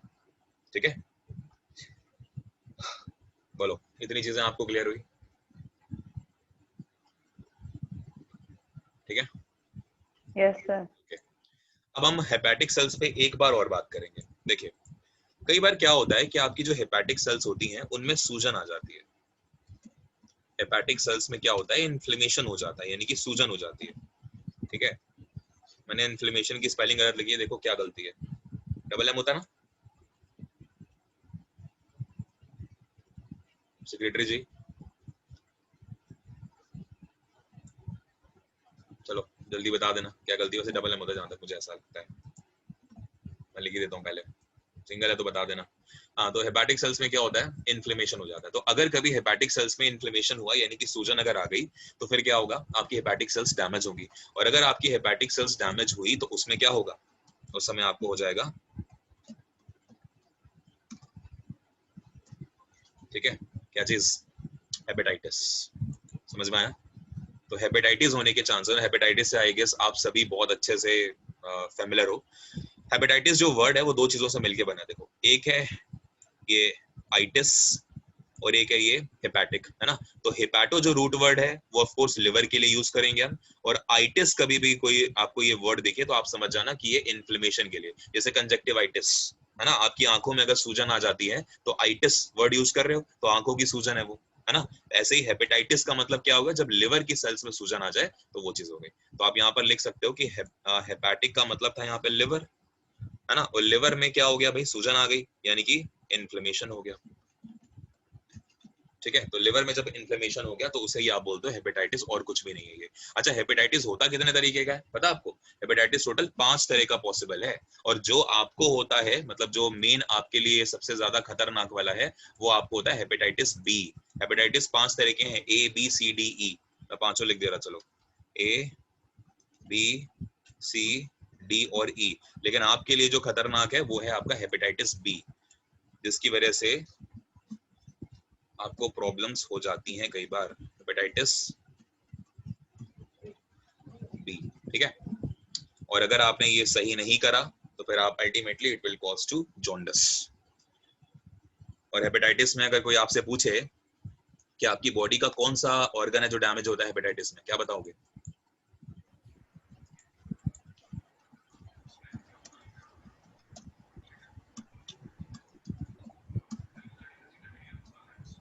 Liver gets damaged in hepatitis. ठीक है, तो हेपेटाइटिस में आपका लिवर जो है वो डैमेज कर जाता है। यहाँ तक आपको चीजें क्लियर हुई? बताइए, बोलो। चलिए, यस सर। सर हेपेटाइटिस के बाद क्या बताया आपने? ने हेपेटाइटिस के बाद ये बताया कि हेपेटाइटिस 5 तरह का होता है, हेपेटाइटिस सर ए, वो हेपेटाइटिस बी, सी, डी, ई, इस तरह। और हेपेटाइटिस बी जो है वो आपके लिए थोड़ा सा खतरनाक है। ठीक है, जब आपकी बॉडी में, आपके ब्लड के अंदर बिलिरुबिन जो पिगमेंट है वो बहुत ज्यादा मात्रा में जब बढ़ जाता है, जब उसकी रेंज हजारों में चली जाती है, लाइक 2000 3000, तो फिर आपको हेपेटाइटिस होने का चांस होता है। ठीक है, और भाई सेल में इन्फ्लेमेशन हो जाता है, और जो लिवर जो बाइल जूस को वो करता है ना, प्रोड्यूस करता है, तो वो बाइल जूस क्या होता है कि वो आपके सेल्स के अंदर भी आने लगता है। ये रीजन है कि वो इन्फ्लेमेशन मतलब सूज जाती है, और उससे क्या होगा कि वो बिलिरुबिन जो है वो आपके ब्लड में भी जाने लगता है। ठीक है, तो ब्लड में गया तो वो आपको हेपेटाइटिस होगा, और हेपेटाइटिस अगर आपने नहीं कंट्रोल करा तो अल्टीमेटली वो आपको पीलिया यानी कि जॉन्डिस की तरफ ले जाएगा, और आपकी पूरी की पूरी बॉडी जो है वो आपको येलो दिखने लगेगी, बिकॉज बिलिरुबिन बहुत ज्यादा मात्रा में सिक्रीट हो रहा है आपके ब्लड के अंदर। सर कोई ब्लैक जॉन्डिस भी होता है? क्या क्या होता है? सर कोई ब्लैक जॉन्डिस भी होता है? ब्लैक जॉन्डिस शीत ज्वर, ब्लैक जॉन्डिस, नहीं मैम ऐसा तो मुझे नहीं पता। कोई और हेपेटाइटिस की वजह से हो तो नहीं पता। जो हेपेटाइटिस बी है तो हाँ नॉर्मल होता है सर, होता है सर। हाँ बट मैं मना नहीं कर रहा, मुझे नहीं पता, मैं ये कह रहा हूँ। आई एम नॉट डॉक्टर यार, मुझे बस कुछ चीजें पता है तो मैं बस आपको पढ़ा रहा हूँ बस, और कुछ। मेरा इंटरेस्ट है साइंस में सिर्फ इसलिए, बाकी डॉक्टरी तो नहीं आती ना यार, तो मुझे भी होगा तो मैं जाऊंगा डॉक्टर के पास ही। मैं कोशिश करता हूँ आप लोगों को थोड़ी बहुत पढ़ाने की। अब देखो इसीलिए हल्की फुल्की कभी कभी गलतियां हो जाती हैं, जो आप लोग, अच्छी बात है आप लोग पढ़ते हो तो करेक्ट कर देते हो। अभी जैसे ये देखो लिगामेंट्स बोन प्लस बोन, मुझे पता है ligaments bone plus bone current, लेकिन हो गई गलती, क्या करें। सर आपने कई बार पढ़ाया भी है क्लास में। हाँ वही है ना, इसीलिए मुझे पता है यार कि लिगामेंट, मैंने याद करा हुआ है कि एमटीबी होता है। और बताओ अब जब मैंने पढ़ाया मैंने खुद गलती कर दी तो वो चीज हो जाती है यार। इसीलिए मैंने कहा ना कि आप लोग पढ़ते रहते हो तो करेक्शन कई बार गुंजन जी करेक्शन करती हैं स्पेलिंग में तो खासकर। चलिए इसको हम रब करें, खोल लीजिए। रुकिए सर, अच्छा अच्छा ले लो जल्दी स्क्रीनशॉट ले लो भाई। हाँ जी हो गया। तो अभी लीवर खत्म नहीं हुआ, अब लीवर के बारे में अब आप मेन काम पढ़ना शुरू करेंगे, लीवर के बारे में जो लीवर के मेन काम है। अभी तो आप बस सेल्स के बारे में जान रहे थे कि लीवर के अंदर क्या क्या है, ठीक है। बढ़े आगे। Yes sir. किरण जी हो गया? अभी किरण जी ने यस नहीं बोला। Yes sir. चलो वो स्क्रीनशॉट हो गया है इसका मतलब होता है। चलो हाँ जी। नेक्स्ट, अब हम पढ़ेंगे लिवर में आगे। अब देखिए लिवर जो है हमने उसको बोला कि वो एक एक्सोक्राइन ग्लैंड है। तो अगर लिवर एक एक्सोक्राइन ग्लैंड है तो अब आप समझिए क्यों थी, क्योंकि ये बाइल जूस को सेक्रेट कर रहा था। तो अब हमें बाइल जूस को ही पढ़ना है, ठीक है। तो आप ध्यान से देखिए बाइल जूस के बारे में। बाइल जूस देखिए क्या है, बाइल जूस बताइए। मैंगो जूस जैसा बाइल जूस है ना।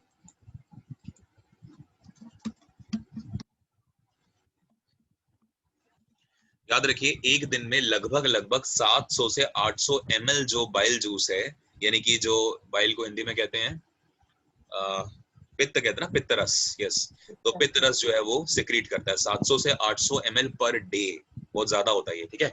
और इसके अगर हम पीएच की बात करें तो बताइए एसिडिक होता है नेचर में कि बेसिक होता है? कहाँ गया पी? एसिडिक होती है। याद रखिए ये नेचर में बेसिक होता है, ठीक है, एसिडिक नहीं होता, ठीक है, ये नेचर में बेसिक होता है, ठीक। और इसका जो पीएच वैल्यू होती है अगर कभी आप इसकी बात करो तो वैसे ये स्लाइटली बेसिक में आप इसको बोल सकते हो कि मतलब 7 से थोड़ा सा ये ऊपर होता है, ठीक है, ये चीज आप ध्यान रखेंगे। और इसकी कितना होता है लगभग, ये पता है आपको? लगभग आप मान के चलो 7.5 से 8 के बीच में, ठीक है। तो ये चीज ध्यान रखो। आप HCl की बात नहीं कर रहे, वो स्टमक में रिलीज हुआ था, वो एसिडिक था, ठीक है। और जो कि म्यूका जो वॉल थी, म्यूकस वॉल, उसमें रहता है वो, है ना, ताकि आपका HCl डैमेज ना कर पाए आपके पेट को। ये भी मैं आपको पढ़ा चुका हूँ।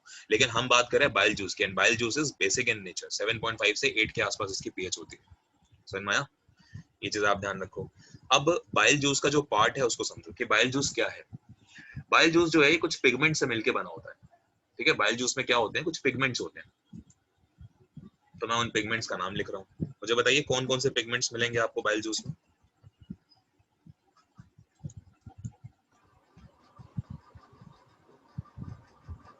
सर एक तो आपने अभी बताया बिलिरुबिन जो येलो कलर देते हैं,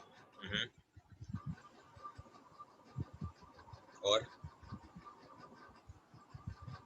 दूसरा नहीं पता सर। दूसरा नहीं पता, चलिए मैं बताता हूँ आपको। सबसे पहला जो है ऑफ कोर्स ये होता है बिलिरुबिन, ठीक है। पहला क्या होता है, बिलिरुबिन। और ये बिलिरुबिन जब बढ़ता है तभी ऑफ कोर्स आपको क्या होगा, जॉन्डिस होने के चांस है। दूसरा जो होता है दिस इज बिलीवर्डिन, ठीक है। दूसरा जो होता है उसे हम बोलते हैं बिलीवर्डिन। तो ये दो तरह के आपके पिगमेंट्स प्रेजेंट होते हैं आपके बाइल जूस के अंदर। तो बाइल जूस में कभी भी ये मत सोचिए कि सिर्फ एक ही पिगमेंट होता है, हमेशा दो पिगमेंट होंगे। एक का नाम है बिलिरुबिन, ठीक है, और एक का नाम होता है आपका बिलीवर्डिन, ठीक है। अब दोनों में क्या क्या चीजें हैं उनको ध्यान से समझिए। जो बिलिरुबिन है ये येलो कलर में होता है, ये आपको पता होना चाहिए, ठीक है। ये येलो कलर में होता है, ठीक है, क्योंकि इसमें येलो पिगमेंट है। और जो बिलीवर्डिन आप देख रहे हो ये कैसा होता है, तो ये ग्रीन कलर का होता है, ठीक है। तो ये ग्रीन कलर का होगा, इसका नाम है बिलीवर्डिन, तो दोनों का अब आपको कलर भी पता लग गया कि बिलिरुबिन जो होगा वो येलो कलर में जाएगा और बिलिवर्डिन आपका जाएगा ग्रीन कलर में। क्लियर हुआ? बोलो। Yes sir. ठीक है, तो बिलिरुबिन अगर येलो है तो आपने इसको देखा है कि देखो मैं आपको एक चीज और बताता हूँ, एक डिसीज होती है, ठीक है, आपको जब मैं डिसीज पढ़ाऊंगा ऑफ कोर्स तो मैं वहां पे भी जिक्र करूंगा एक बार इसका, अभी बता देता हूँ। देखो लिवर का काम है कि ये बाइल जूस को सिक्रेट कर रहा है, अगर बाइल जूस को सिक्रेट कर रहा है तो ऑफ कोर्स बाइल जूस में बिलिरुबिन भी आएगा और बिलिवर्डिन भी आएगा। लेकिन जो आप बिलिरुबिन को देख रहे हो, अगर ये कभी एबनॉर्मल कंडीशंस के साथ सिक्रेट हो रहा है, यानी कि बाइल जूस में बिलिरुबिन की जो मात्रा है वो कम हो रही है, कभी वो बढ़ रही है, मतलब वो समझ में नहीं आ रहा, तो ऐसी कंडीशन में हम इस डिसीज को बोलते हैं, पता है क्या?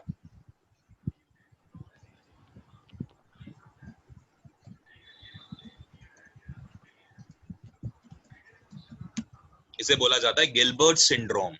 ठीक है, ये कब होगा? जब एबनॉर्मल कंडीशंस में आपका बिलिरुबिन जो है वो सिक्रीट हो रहा है। ठीक है, इसको मैं लिख रहा हूं, इसको सुनो ध्यान से, यानी कि जो बिलिरुबिन है अगर वो प्रॉपरली सिक्रीट नहीं हो रहा, ठीक है, तो वो चीज आप ध्यान रखें, अगर प्रॉपरली सिक्रीट नहीं हो रहा, कुछ उसमें मतलब आप मान के चलिए एबनॉर्मेलिटीज हैं, ठीक है, तो ऐसी कंडीशन में इसे हम क्या बोलेंगे? इस डिसीज का नाम है गिलबर्ट्स सिंड्रोम। क्लियर हुआ? सिंड्रोम क्या होता है जानते हैं? सिंड्रोम वर्ड कब यूज करते हैं? डिसीज क्यों नहीं, इसको हमने गिलबर्ट्स डिसीज क्यों नहीं बोल दिया? या आपने अभी शायद कल परसों में किसी ने मेरे से पूछा था कि डाउन सिंड्रोम क्या होता है, तो सिंड्रोम का मतलब क्या है बेसिकली, क्यों बोलते हैं सिंड्रोम? क्रोमोसोम की जोड़ियां। Sir related to chromosomes. देखिए सर जब कोई पर्टिकुलर साइंस एंड सिम्टम्स होते हैं उसके, जब कोई पर्टिकुलर साइंस एंड सिम्टम्स होते हैं टिपिकल है ना, देखो पहली बात, क्रोमोसोम्स से रिलेटेड नहीं होता सिंड्रोम हमेशा। अगर ऐसा होता तो आप यहाँ पे गिलबर्ट सिंड्रोम क्यों बोल रहे हो? यहाँ पे हमने कौन सी क्रोमोसोम्स की बात कर ली, है ना, तो इसलिए ये कहना कि क्रोमोसोम से ही हमेशा रिलेटेड है तो ऐसा नहीं है, राइट। तो सिंड्रोम वर्ड तब हम यूज करते हैं जो जब सिम्टम्स जो होते हैं वो बहुत ही हैवी होते हैं, बहुत ही टिपिकल होते हैं, और उन सिम्टम्स को आप समझ ना पाए प्रॉपरली कि आखिरकार उनका मेन रीजन है क्या। तो जब ऐसी कोई चीजें आपके सामने आती हैं तो साइंस कहती है कि हम उसे डिसीज का नाम ना देके हम उसे सिंड्रोम का नाम देंगे। समझ में आया? मतलब सिंड्रोम वो इसलिए भी बोला जाता है कि देखो नॉर्मल अगर कोई डिसीज है तो उसमें समझ में आएगा यार कि वो किस लेवल पे है, वो एक्यूट लेवल पे है, वो क्रोनिकल लेवल पे है, वो कैसा लेवल है, वो समझ में आ जाता है। लेकिन सिंड्रोम में ऐसा कुछ है नहीं, पर्सन बाय पर्सन ये वैरी करता है। अगर मान के चलो किसी को अगर जैसे हम उसी की बात करते हैं डाउन सिंड्रोम की, तो आप जानते हैं आपका जब 21st वाला जो पेयर का क्रोमोसोमल जब उसमें डिस्टर्बेंसेस होते हैं तो आपको डाउन सिंड्रोम होता है बेसिकली, है ना, उसमें 21वां जो पेयर होता है अगर वो खराब हो जाएगा तो वो डाउन सिंड्रोम की तरफ जाता है, आप जानते हो ये चीज। तो अब क्या होगा कि किसी में इसके सिम्टम्स कुछ सेम तो होंगे ही होंगे, लेकिन उसके अलावा कुछ और एबनॉर्मलिटीज आ जाएंगी, और हो सकता है किसी दूसरे पर्सन के अंदर वो चीजें किसी डिफरेंट वे में आपको समझ में आती हैं।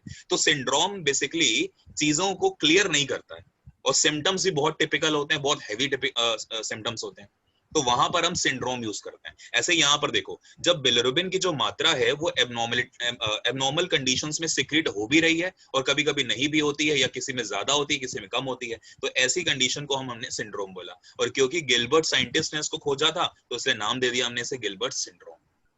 क्लियर हुआ अब आपको कि सिंड्रोम क्या होता है? डिसीज और सिंड्रोम में डिफरेंस क्या है? बोलिए। Yes yes sir. सर। जैसे सार्स है, सार्स एक डिसीज है ना, कोरोना वायरस आप चल रहे, कोरोना कोई डिसीज नहीं है, कोरोना तो वायरस का नाम है। सार्स क्या डिसीज है जिसका नाम है सीवियर एक्यूट कौन सा सिंड्रोम है वो? नहीं रेस्पिरेटरी सॉरी, सिंड्रोम। सिंड्रोम है, ये सिंड्रोम, ये भी डिसीज नहीं है, क्योंकि कोरोना के जो अलग अलग सिम्टम्स अभी तक पता नहीं लग पाया प्रॉपर तरीके से क्या क्या चीजें होती हैं उसमें, तो उसको क्या बोल रहे हैं हम? सिंड्रोम बोल रहे हैं। लेकिन वहीं पे कोई ऐसी डिसीज है जो वायरल से कॉज हो रही है, या मान के चलो ट्यूबरक्लोसिस है, टीबी है, तो ट्यूबरक्लोसिस अब वो क्या है? वो एक डिसीज हो गई, क्योंकि इसके जो सिम्टम्स हैं वो लगभग ऑन एन एवरेज अगर देखा जाए लोगों पे तो सेम ही आते हैं, तो इसलिए आप उसको डिसीज बोलोगे कि टीबी एक डिसीज है, बैक्टीरिया से होने वाली। समझ में आया आपको कि सिंड्रोम और उसमें क्या डिफरेंस है? और अगर यही बिलिरुबिन ज्यादा सिक्रीट होने लगे तो फिर ज्यादा होगा तो फिर क्या होगा? ये आपके ब्लड के अंदर आ जाएगा, और जैसे ही आपके ब्लड में आएगा तो ब्लड में आते ही क्या कॉज करेगा आपको? जॉन्डिस। ठीक है, ये चीज आप ध्यान रखें। तो क्या मिल जाएगा, जॉन्डिस की स्पेलिंग सही है, सही होगी, मैंने ट्यूशन लगा लिया स्पेलिंग की। ठीक है, तो ये चीज अब आपको क्लियर हो गई ना कि बिलिरुबिन के बढ़ने से क्या होता है। बिलिवर्डिन कुछ खास इतना आपके लिए इंपॉर्टेंट नहीं है, बस ग्रीन कलर आप ध्यान रखिए कि ये चीज होती है इसमें। ठीक है, अब आगे बढ़े हम। ठीक, अब देखिए जब एक्स्ट्रा बाइल जूस बनता है, मान के चलिए बाइल जूस एक्स्ट्रा बन रहा है, आपने कुछ ज्यादा ही चीजें खा रखी हैं, खट्टी भी और मतलब बहुत सारी चीजें आप खा ही रहे हो ऑफ कोर्स, ठीक, तो उससे क्या होगा कि बाइल जूस ज्यादा बनेगा। और बाइल जूस अगर ज्यादा बन रहा है, और बनेगा क्यों, मान के चलो जैसे आपने पिज्जा वगैरह आप ज्यादा खाते हो, या बर्गर वगैरह ज्यादा खाते हो, या फिर वो कंजम्पशन कर रहे हो आप अपने डाइट के अंदर जिसमें फैट बहुत ज्यादा है। अब जब फैट बहुत ज्यादा, तो आपको आपके ब्रेन को पता है यार कि इस बंदे ने फैट बहुत खाया है, और अगर फैट खाया है तो ब्रेन को पता है कि हमारी बॉडी के अंदर फैट यानी कि लिपिड्स को पचाने का काम किसका है, लिवर की ग्लैंड करेगी, यानी कि लिवर करेगा। और लिवर भी कैसे पचाएगा फैट को, जब बाइल जूस को सेक्रेट करेगा। तो जब ज्यादा फैट वाला चीज खाओगे तो ज्यादा जो है क्या होगा आपको बताइए, बाइल जूस ज्यादा सिक्रीट होगा। और अगर ज्यादा बाइल जूस सिक्रीट हो रहा है तो फिर ऐसी कंडीशन में आपको गिलबर्ट सिंड्रोम या फिर जॉन्डिस होने के चांसेस भी रहेंगे, क्योंकि अगर बाइल जूस ज्यादा सिक्रीट हो रहा है तो हो सकता है कि आपके ब्लड में आ जाए, है ना, क्योंकि अगर आप बहुत ज्यादा बाहर का खाएंगे इस तरह की चीजें अगर, तो फिर जॉन्डिस होने के चांसेस रहते हैं। ठीक, तो अगर ये बाइल जूस ज्यादा सिक्रीट हो जाए तो आपकी बॉडी जो है उसको खुद पता है कि इसे एक्स्ट्रा जो निकल रहा है उसको कहाँ स्टोर करना है। तो जो एक्स्ट्रा स्टोरेज है इसकी वो कहाँ पर होती है, मतलब बाइल जूस सिक्रीट कहाँ पर हुआ, सिक्रीटेड बाय लिवर, है ना। लेकिन अगर हम बात करें कि स्टोर्ड, तो stored in gall bladder. Gall bladder में ये स्टोर होता है, आ गया समझ में। तो गॉल ब्लैडर में ये स्टोर होगा, ये चीज आपको ध्यान रखना है, GALLBLADDAR, ठीक है, गॉल ब्लैडर। ठीक है, तो गॉल ब्लैडर में ये स्टोर होगा, ये चीज आपको ध्यान रखना है, स्टोर्ड इन गॉल ब्लैडर। ठीक, और गॉल ब्लैडर को क्या बोलते हैं हम हिंदी में, पित्ताशय, है ना, पित्ताशय बोलते हैं ना, आई गेस गॉल ब्लैडर को पित्ताशय बोला जाता है ना। तो गॉल ब्लैडर होगा कहाँ पे, अगर कोई आपसे पूछे कि इसकी लोकेशन कहाँ होती है, तो ये अपर राइट साइड में होगी, upper right side of abdomen. ठीक है, एब्डोमेन के अपर साइड में आपको मिलेगा। ठीक है, ये भी आप ध्यान रखें, एब्डोमेन ओ है।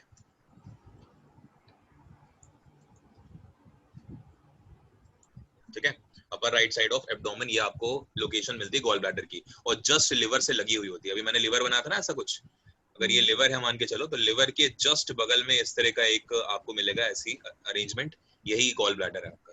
ठीक है, और गॉल ब्लैडर की शेप कैसी होती है, कोई अगर आपसे पूछे, नाशपाती। हाँ, तो ये नाशपाती की जैसी होती है, पियर शेप्ड होता है ना, पियर शेप्ड होता है, ये आप ध्यान रखो। ठीक है, तो ये आपकी चीजें हो गई। अब आप समझें आगे, आपने देखा कि जब आप फैट ज्यादा खाओगे तो ऑफ कोर्स आपका जो फैट है वो कॉम्प्लेक्स फैट आपने खाई, और अभी तक आपकी जो फैट है वो बिल्कुल भी डाइजेस्ट नहीं हुई थी जब तक आपके स्मॉल इंटेस्टाइन में आपका जो काइम है वो नहीं पहुंचा। ठीक है, काइम जो है जब आपके स्टमक से निकलेगा तो वो काइम है, एसिडिक काइम बोला जाएगा, है ना। जब आपके सलाइवा से नीचे आया, इसोफेगस से नीचे जब आ रहा है तो वो बोलस है, बिकॉज उसमें सलाइवा मिल चुका है, उसको बोलस बोलते हो। और जब बोलस आपके स्टमक में आ जाएगा तो उसको आप काइम बोलते हो, और वो भी एसिडिक होता है, क्यों, क्योंकि स्टमक ने HCl को रिलीज करा था। HCl is acidic in nature, ठीक है ना, स्लाइटली एसिडिक होता है, आप जानते हो ये। तो फैट कॉम्प्लेक्स जो फैट था, अब वो कन्वर्ट होगा किसमें, उसका ब्रेकडाउन होना जरूरी है। अब ये जब ब्रेकडाउन होगा तो ये स्मॉल स्मॉल फैट में कन्वर्ट होगा, उसे आप क्या बोलते हो, स्मॉल फैट मॉलिक्यूल्स में ब्रेकडाउन होगा इसका। और इसी प्रोसेस को क्या बोलते हैं पता है आपको,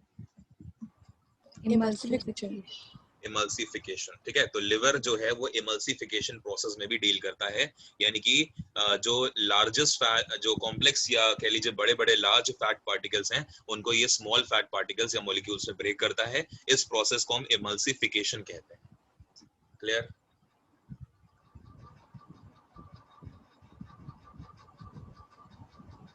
यहाँ तक किसी का डाउट है तो प्लीज पूछिए, तब तक हम दूध पी लें वरना मेरी माँ मुझे मारेगी।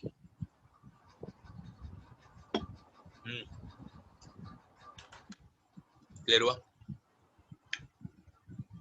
Yes. यहाँ तक जितनी चीजें आपने पढ़ी, अगर कोई डाउट है तो प्लीज पूछ लीजिए, इससे पहले कि हम आगे बढ़ें।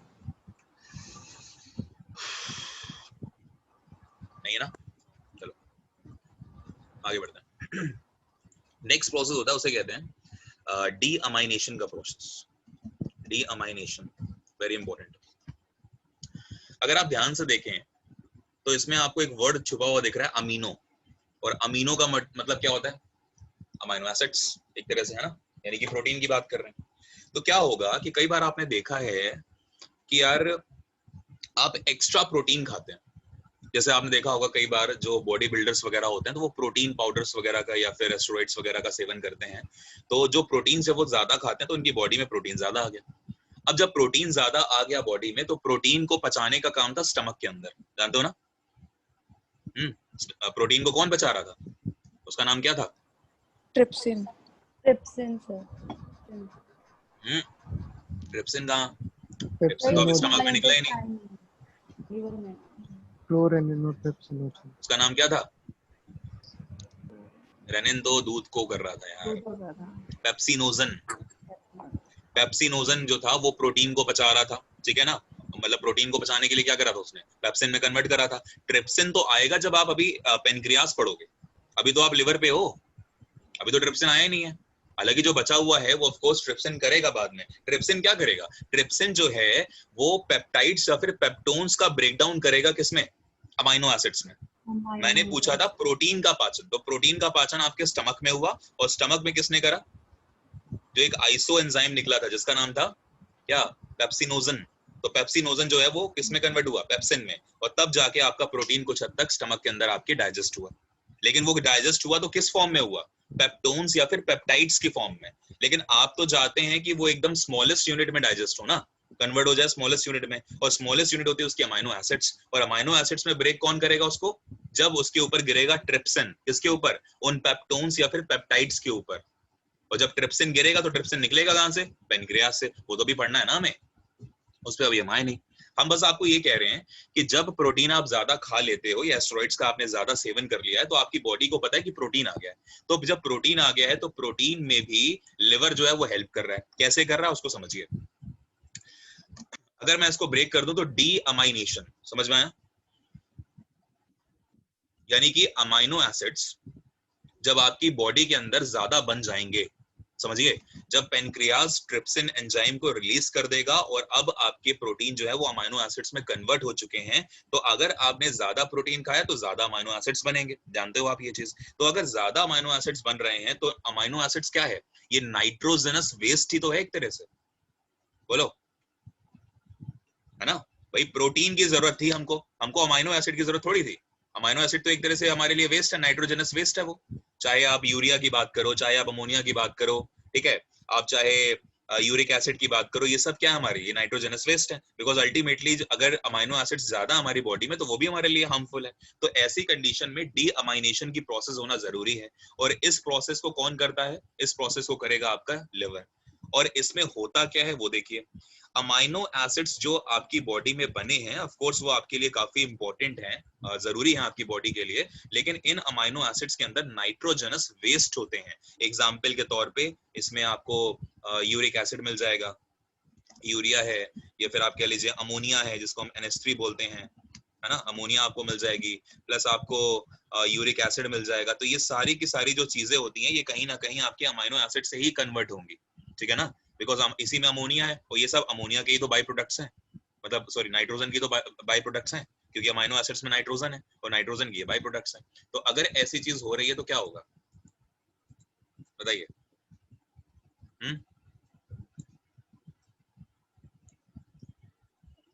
क्या हो गया किरण जी?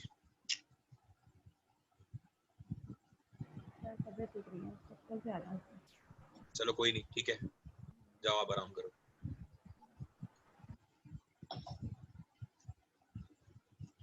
कोमल जी,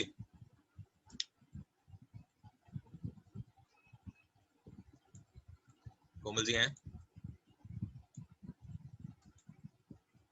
नहीं है सर। नहीं है सर। नहीं है तो यार कोई स्क्रीनशॉट ले लेना फिर, है ना। चलो हाँ जी, तो यूरिया प्लस जो अमोनिया, ये थी अमोनिया की स्पेलिंग गलत है, सिकल है ना। हाँ, तो इसको क्या करेगा? अमोनिया को ये कन्वर्ट करता है किसमें? NH3 को ये कन्वर्ट करता है यूरिया में। समझ में आया आपको? तो जब अमोनिया जो है जब वो यूरिया में कन्वर्ट हो जाएगी तो उसे हम क्या बोलेंगे? उसे हम बोलेंगे कि भाई डी अमाइनेशन हो गया है। अब ये यूरिया क्या होगा, अब ये यूरिया जो है वो आपके ब्लड में आएगा, ठीक है। तो जो यूरिया जैसे ही आपके ब्लड में जाएगा तो अब आपका ब्लड में नाइट्रोजन वेस्ट आ गया है, और ये ब्लड से जाते ही कहाँ चला जाएगा, ये आपकी किडनी के पास चला जाएगा, और किडनी क्या करेगी, फिल्टर कर लेगी इन सब चीजों को, और बाकी जो ब्लड है वो मतलब सॉरी बाकी जो वेस्ट प्रोडक्ट है वो आपका यूरिन के माध्यम से निकाल देगी, ठीक है। तो फिर वहां पे आपको एक्सक्रीटरी जो सिस्टम होता है वो पूरा पढ़ना होता है। तो ये आपको समझ में आया कि अगर आप अमाइनो एसिड्स में से जो उसके नाइट्रोजन के बाई प्रोडक्ट्स हैं जैसे यूरिया, अमोनिया, यूरिक एसिड, ये सब चीजें, तो अमोनिया का यूरिया में कन्वर्जन करना, ठीक है, ये काम किसका है, ये काम है आपका लिवर का। तो अगर कोई आपसे पूछे कि यूरिया का प्रोडक्शन कहाँ पर हो रहा है, तो यूरिया कहाँ पर बनता है आपकी बॉडी में, लिवर में बनता है। Urea is formed in where, liver. तो ये चीज पढ़ाने के लिए मैंने आपको ये प्रोसेस बताया, ठीक है। तो लिवर ही ये काम कर रहा है कि ये अमोनिया को कन्वर्ट कर रहा है यूरिया में, समझ में आया। और जब ये यूरिया में कन्वर्ट हो जाएगी तो ऑफ कोर्स अमोनिया जो होती है वो यूरिया में ही डिसॉल्व्ड फॉर्म में रहती है, ठीक है ना। ये भी चीज आप ध्यान रखो, अलग से गैस नहीं होती है आपकी बॉडी के अंदर, डिसॉल्व्ड फॉर्म में होती है वो, और फिर यूरिन के माध्यम से ये सब चीजें आपकी निकल जाती है। इतना आपको समझ में आया,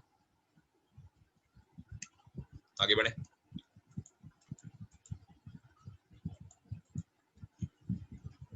ज्यादा कठिन हो गया क्या, आवाजें नहीं आ रही किसी की? सर यहाँ से दोबारा बता दो थोड़ा सा। यहाँ से दोबारा बता दें, ठीक है। जब आप प्रोटीन लेते हैं अपनी डाइट में तो प्रोटीन का डाइजेशन होना जरूरी है अमाइनो एसिड्स में फाइनली। तो जब प्रोटीन फाइनली अमाइनो एसिड्स में कन्वर्ट हो जाता है तो अब अमाइनो एसिड्स जो हैं वो भी आपके लिए अच्छे तो हैं नो डाउट, लेकिन उनके जो बाई प्रोडक्ट्स हैं वो आपके लिए हार्मफुल हैं क्योंकि वो नाइट्रोजनस वेस्ट हैं एक तरह से। और अमाइनो एसिड्स के बाई प्रोडक्ट्स में क्या क्या आएगा, जैसे यूरिया है, जैसे अमोनिया है, जैसे यूरिक एसिड है ना, ये सारी की सारी चीजें। क्रिटेनिन होता है एक, क्रिटेनिन को भी बोला जाता है नाइट्रोजनस वेस्ट है वो। तो जब हम बात करते हैं अमोनिया की और यूरिया की, तो ये यूरिया जो है वो बनना जरूरी है आपकी बॉडी के अंदर, क्योंकि अगर यूरिया नहीं बनेगा तो फिर यूरिक एसिड नहीं बनेगा, और यूरिक एसिड नहीं बनेगा तो यूरिन नहीं बनेगा, और यूरिन नहीं बनेगा तो फिर वाटर कैसे निकलेगा, है ना। क्योंकि वाटर के अंदर ये सारी की सारी चीजें होती हैं, और ये गंदगी अगर आपको आपके शरीर से निकालनी है, नाइट्रोजनस वेस्ट अगर निकालना है तो यूरिन का बनना जरूरी है, और यूरिन में ही ये सारी की सारी चीजें आ जाती हैं। तो इसलिए आपके यूरिन के अंदर एक स्मेल भी होती है ना। वो किसकी स्मेल होती है, उसमें यूरिया होता है और वो अमोनिया की स्मेल होती है, बिकॉज आपके यूरिन में अमोनिया जो है वो डिसॉल्व्ड फॉर्म में प्रेजेंट होती है। तो बस आप ये समझो कि जो डी अमाइनेशन का प्रोसेस है उसमें क्या करेगा लिवर, नाइट्रोजन जो है उसको, नाइट्रोजन कह रहे हैं अमोनिया जो है उसको वो कन्वर्ट कर देगा किसमें, यूरिया में। अमाइनो एसिड्स में जो अमोनिया प्रेजेंट है उस अमोनिया को यूरिया में कन्वर्ट कर देगा कौन, लिवर। और फिर वो यूरिया जो है वो आपके ब्लड में आ जाएगा, वो ब्लड आपका चला जाएगा किडनी के पास। किडनी का काम है कि जितने भी नाइट्रोजनस वेस्ट होते हैं आपके ब्लड के अंदर उनको वो फिल्टर करेगा, और वो फिल्टर करके यूरिन के माध्यम से बाहर निकाल देगा। बस इतनी सी बात मैंने आपको बताई है, क्लियर। क्वेश्चन आता है कि यूरिया का फॉर्मेशन कहां पर होता है, तो लोग किडनी लगा देते हैं। किडनी नहीं लगाना, आपको लिवर लगाना है, इसलिए पढ़ाया बस ये। अभी ठीक है, यस सर। आगे बढ़े, चलो अगला काम देखो लिवर का क्या है। कई बार आप कुछ फ्रूट्स खाते हैं, जैसे गाजर है ना, जैसे और भी जो विटामिन ए वाले जितने भी फ्रूट्स हैं जब आप खाते हो, तो अगर हम गाजर की बेसिकली बात करें तो गाजर कहा जाता है आंखों की रोशनी के लिए बहुत जरूरी है। क्यों? क्योंकि विटामिन ए मिलता है। तो याद रखिए कभी भी गाजर से हमें विटामिन ए नहीं मिल रहा, गाजर से हमें एक प्रोटीन मिल रहा है जिसका नाम क्या है,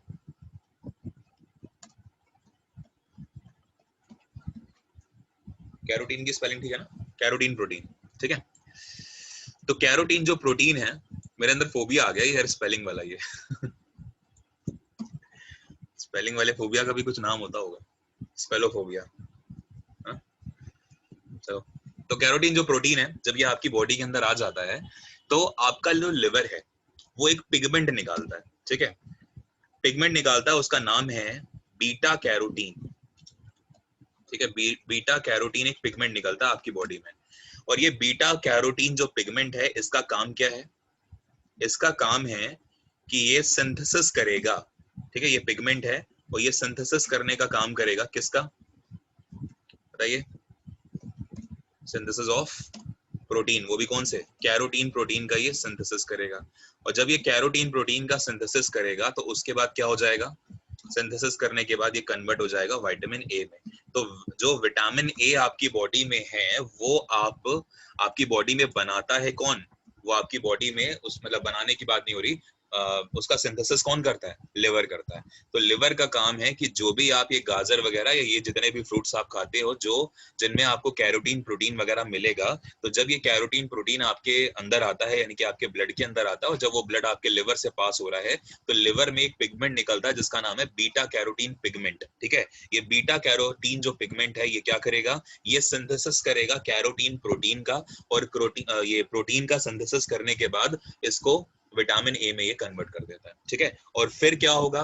फिर एक प्रोसेस होगी विटामिन ए के बनने के तुरंत बाद, उस प्रोसेस का नाम है एसिमिलेशन का प्रोसेस। हालांकि वो एब्जॉर्प्शन तो हो चुका होगा, उसके बाद एसिमिलेशन होगा, और एसिमिलेशन के बाद ये वापस से ब्लड के अंदर विटामिन ए की फॉर्म में घुल जाएगा और ये आपके आंखों तक पहुंच जाएगा विटामिन ए, और आपकी आंखें बहुत अच्छे से जगने लगेंगी। समझ में आया कि विटामिन ए का सिंथेसिस कौन करता है? क्वेश्चन आता है विटामिन ए का सिंथेसिस कौन करता है, तो क्वेश्चन में आपका आंसर होगा लिवर करता है। अभी clear? Sir please explain again. मैंने ये बात बोली कि जब आप गाजर वगैरह खाते हैं तो उससे क्या निकलेगा? प्रोटीन निकलेगा, कैरोटीन प्रोटीन। ठीक है, कैरोटीन प्रोटीन में ही विटामिन ए जो होता है वो आपको मिल जाएगा, लेकिन विटामिन ए कैरोटीन प्रोटीन के अंदर है अभी। ठीक है, और उसको अगर निकालना है, उसको सिंथेसाइज करने के लिए जरूरी होगा, और उसको सिंथेसिस कौन करेगा? लिवर करेगा। तो लिवर का काम है कैरोटीन को सिंथेसिस करना और विटामिन ए को बनाना एक तरह से। ठीक है, बनाना क्या बोलोगे? अलग करना है, और उसके बाद ब्लड से वो पहुंच जाएगा ऊपर तक, आंखों तक। मतलब विटामिन ए का सिंथेसिस कौन करता है? आंसर होगा लिवर। ये सिंपल सी बात मैंने ये बोली है। Okay sir. और किसी को डाउट है? और विटामिन ए का सिंथेसिस करने के लिए हो प्रोसेस कैसे हो रहा है? जब कैरोटीन प्रोटीन आ रहा है आपके पास, उससे हो रहा है। ठीक है, आगे बढ़े। अब आगे सुनो नेक्स्ट चीज। कई बार क्या होता है कि आप ज्यादा फैट वगैरह जब खाते हो तो ऑफ कोर्स देखो आपकी बॉडी के लिए फैट जरूरी है, मैंने कहा ना फैट आपकी बॉडी के लिए जरूरी होता है, बिकॉज आपको एक कवरिंग प्रोवाइड कराता है, आपकी बॉडी के टेम्परेचर को रेगुलेट करता है फैट आपका। लेकिन होगा क्या कि उसके साथ साथ अगर आप ज्यादा फैट खाते हैं तो फिर आपकी बॉडी में कोलेस्ट्रॉल भी बढ़ जाता है, ये भी आप जानते हो। तो अगर कोलेस्ट्रॉल आपकी बॉडी में बढ़ रहा है तो फिर वो भी आपके लिए हानिकारक है। एक लेवल तक cholesterol is good, because cholesterol को ऐसे मत समझो कि बहुत खराब सी चीज है। कोलेस्ट्रॉल इज गुड एक लेवल तक, जिसको आप एक तरह से फैट ही बोल रहे हो, वो भी एक तरह का लिपिड्स ही है।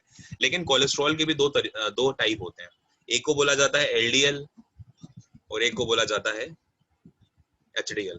ठीक है, शायद मैंने आपको पढ़ाया होगा जब मैंने आपको प्रोटीन्स पढ़ाया था। नाम है लो डेंसिटी लिपोप्रोटीन्स। ठीक है, और नीचे वाले का क्या हो जाएगा? High density lipoproteins. लिख लोगे? ठीक है, तो अब आपके लिए कौन सा कोलेस्ट्रॉल ऐसा है जो आपके लिए हार्मफुल है, वो बताइए। एलडीएल की एचडीएल? एलडीएल। तो एलडीएल इज हार्मफुल, इसीलिए इसे बोला जाता है कि ये बैड कोलेस्ट्रॉल है। मैंने आपको अच्छे से पढ़ाया था उस दिन कि ये बैड क्यों होता है और वो क्या होता है, सारी चीजें मैं आपको पहले ही पढ़ा चुका हूँ। तो अगर ये बैड है कोलेस्ट्रॉल तो अच्छा कोलेस्ट्रॉल कौन सा हुआ फिर? नीचे वाला है ना, CH होता है यार, ये कोलेस्ट्रॉल है ना, CH।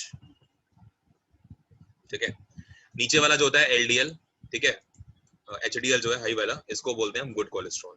तो अगर आपकी बॉडी में ये बन रहा है तो कोई दिक्कत नहीं है ना, ये बनना भी जरूरी है, क्योंकि आपके ये फैटी जो सेल्स होती हैं जिनको आप एडिपोज टिश्यू भी बोलते हो, उसमें जाके वो स्टोर हो जाएगा और वो आपको कहीं ना कहीं एक आउटर जो एक प्रोटेक्टेड लेयर है वो आपको प्रोवाइड करा देगा।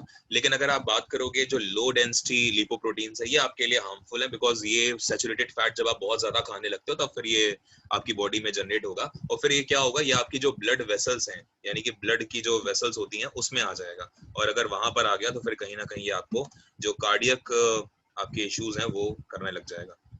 ठीक है, तो आपको कार्डियक जो प्रॉब्लम्स है वो आपको स्टार्ट हो जाएंगी, लाइक हार्ट अटैक वगैरह इस तरह की चीजें। ठीक है, हाई ब्लड प्रेशर, ठीक है, ये सारी की सारी कार्डियक प्रॉब्लम्स जो होती हैं वो आपको यहीं से मिलेंगी। ठीक है, जब कोलेस्ट्रॉल ज्यादा है।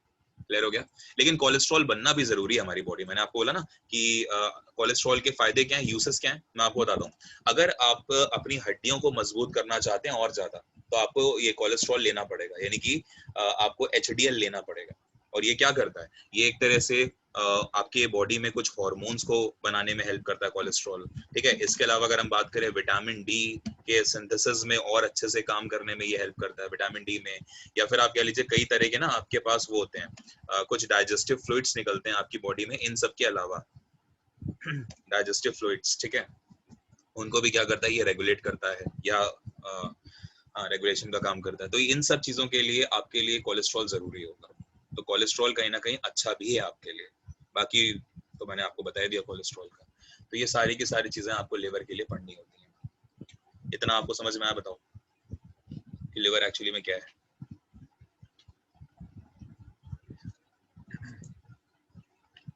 बोलो। सर लास्ट पॉइंट रिपीट कर दीजिए, डाइजेस्टिव फ्लूइड्स वाला। डाइजेस्टिव फ्लूइड्स का मतलब ये हो गया कि आपकी बॉडी में जो केमिकल्स वगैरह जो बन रहे हैं ना, जो आपके डाइजेशन में हेल्प कर रहे हैं, लाइक एंजाइम्स वगैरह, बाइल जूस, ये सब जो चीजें थी, तो इनको कहीं ना कहीं जो डाइजेस्टिव फ्लूइड्स हैं इनके निकालने में भी कोलेस्ट्रॉल हेल्प करता है, फैट हेल्प करता है। Thank you sir. कोई और कुछ पूछ रहा था? सर यही पूछ रही थी बस। ठीक है, तो कोलेस्ट्रॉल इज गुड, इसीलिए कहा जाता है कि आप जो तेल है वो, जैसे सूरजमुखी का जो तेल आता है ना, सनफ्लावर ऑयल, वो आप यूज करिए, कोकोनट ऑयल वगैरह, तो ये बोला जाता है कि आप ये करिए, फिश लिवर ऑयल है वो आप यूज करिए जिसमें आपको HDL मिले, है ना। तो डालडा वगैरह यूज नहीं करना, है ना। चलो, अब एक प्रोसेस होता है उसे हम बोलते हैं ग्लूकोजेनेसिस, ठीक है, और एक प्रोसेस होता है उसे क्या बोलते हैं, ग्लूकोजेनोलाइसिस। ये दो प्रोसेस हैं, तो इनका क्या क्या काम है जल्दी से बता दो, क्योंकि लिवर से ही इनका रिलेशन है, तो इसलिए आपको यही पढ़ना है। बताओ ग्लूकोजेनेसिस का काम क्या है।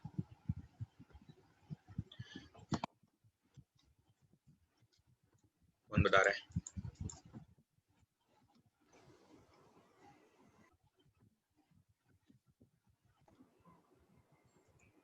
और जब ग्लूकोज स्टोर होता है, एक तो ये होता है कि जब हमारी बॉडी को ग्लूकोज की नीड होती है तो एक्स्ट्रा ग्लूकोज जो होता है ग्लाइसोल नहीं ग्लूकोज। एक एग्जांपल बताया था आपने फास्टिंग वाला, तो I am confuse which one is that, glucogenesis. इसे तो बताया, लाइसिस का मतलब है ब्रेकडाउन, ठीक है। देखो, और अगर कभी ये मिल जाए जेनेसिस, तो जेनेसिस का मतलब क्या होता है, बनना, है ना, यानी कि फॉर्मेशन। तो बस यहीं से चीजें क्लियर हो गई। जब आपकी बॉडी में क्या निकलेगा, ग्लूकोज, ठीक है, मतलब जब आप ज्यादा खाते हो कार्बोहाइड्रेट्स वगैरह तो जो है वो तो ठीक है, लेकिन जब एक्सेस कार्बोहाइड्रेट खा रहे हो तो ऑफ कोर्स जो ग्लूकोज है वो आपके ग्लाइकोजन की फॉर्म में स्टोर होगा, ठीक है। तो जितना भी शरीर में एक्स्ट्रा ग्लूकोज है ना, तो अगर वो एक्स्ट्रा ग्लूकोज स्टोर हो रहा है, ठीक है, और ग्लूकोज स्टोर कहां पर होगा बताइए, किस फॉर्म में, ग्लाइकोजन की फॉर्म में। तो याद रखो, अगर हम यहाँ पे फॉर्मेशन की या ब्रेकडाउन की बात कर रहे हैं ना, तो इन दोनों में ही हमेशा आपको याद रखना है ग्लाइकोजन, हमेशा ग्लाइकोजन को बस याद रखो, अपने आप समझ जाओगे कि किस चीज की बात हो रही है। देखो, अगर ग्लाइकोजन का ब्रेकडाउन है, मतलब क्या होगा कि ग्लाइकोजन ग्लूकोज में टूटेगा, तो वो प्रोसेस क्या हो गई, ग्लूकोजेनोलाइसिस, है ना। और अगर हम बात करें कि ग्लाइकोजन का फॉर्मेशन हो रहा है, तो फॉर्मेशन कहां से हो रहा था, ग्लूकोज से, तो मतलब ग्लूकोज ग्लाइकोजन में कन्वर्ट हो रहा है, तो उस प्रोसेस को क्या बोलोगे, ग्लूकोजेनेसिस। तो सिंपल सी बात है कि एक्स्ट्रा ग्लूकोज जो आप देख रहे हो, अगर ये कन्वर्ट हो रहा है ग्लाइकोजन में और लिवर में जाके आपका स्टोर हो रहा है, तो फिर उसको क्या बोल रहे हो, ग्लूकोजेनेसिस। और अगर आपको, जब आप फास्टिंग करते हैं और आपकी बॉडी को चाहिए एनर्जी, यानी कि ग्लूकोज चाहिए, तो ये ग्लाइकोजन जो है ये वापस में ब्रेक डाउन होगा किसमें, ग्लूकोज में। और अगर ये ग्लूकोज में ब्रेक डाउन हो रहा है, तो ब्रेक डाउन के लिए आप रूट वर्ड क्या यूज करते हो बताइए, लाइसिस, इसलिए हम इसको क्या बोल रहे हैं, ग्लूकोजेनोलाइसिस। अभी समझ में आ गया। और ये कंडीशन कब आती है, जब आप फास्टिंग कर रहे हैं या फिर आप खाना नहीं खा रहे हैं प्रॉपर, है ना, अनप्रॉपर डाइट है आपकी। ठीक है, तो ऐसी कंडीशन में ये चीजें होती हैं। क्लियर हो गया अब? बोलो।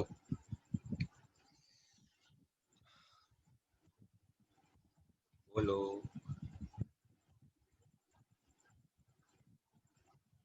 नहीं हुआ सर। नहीं हुआ।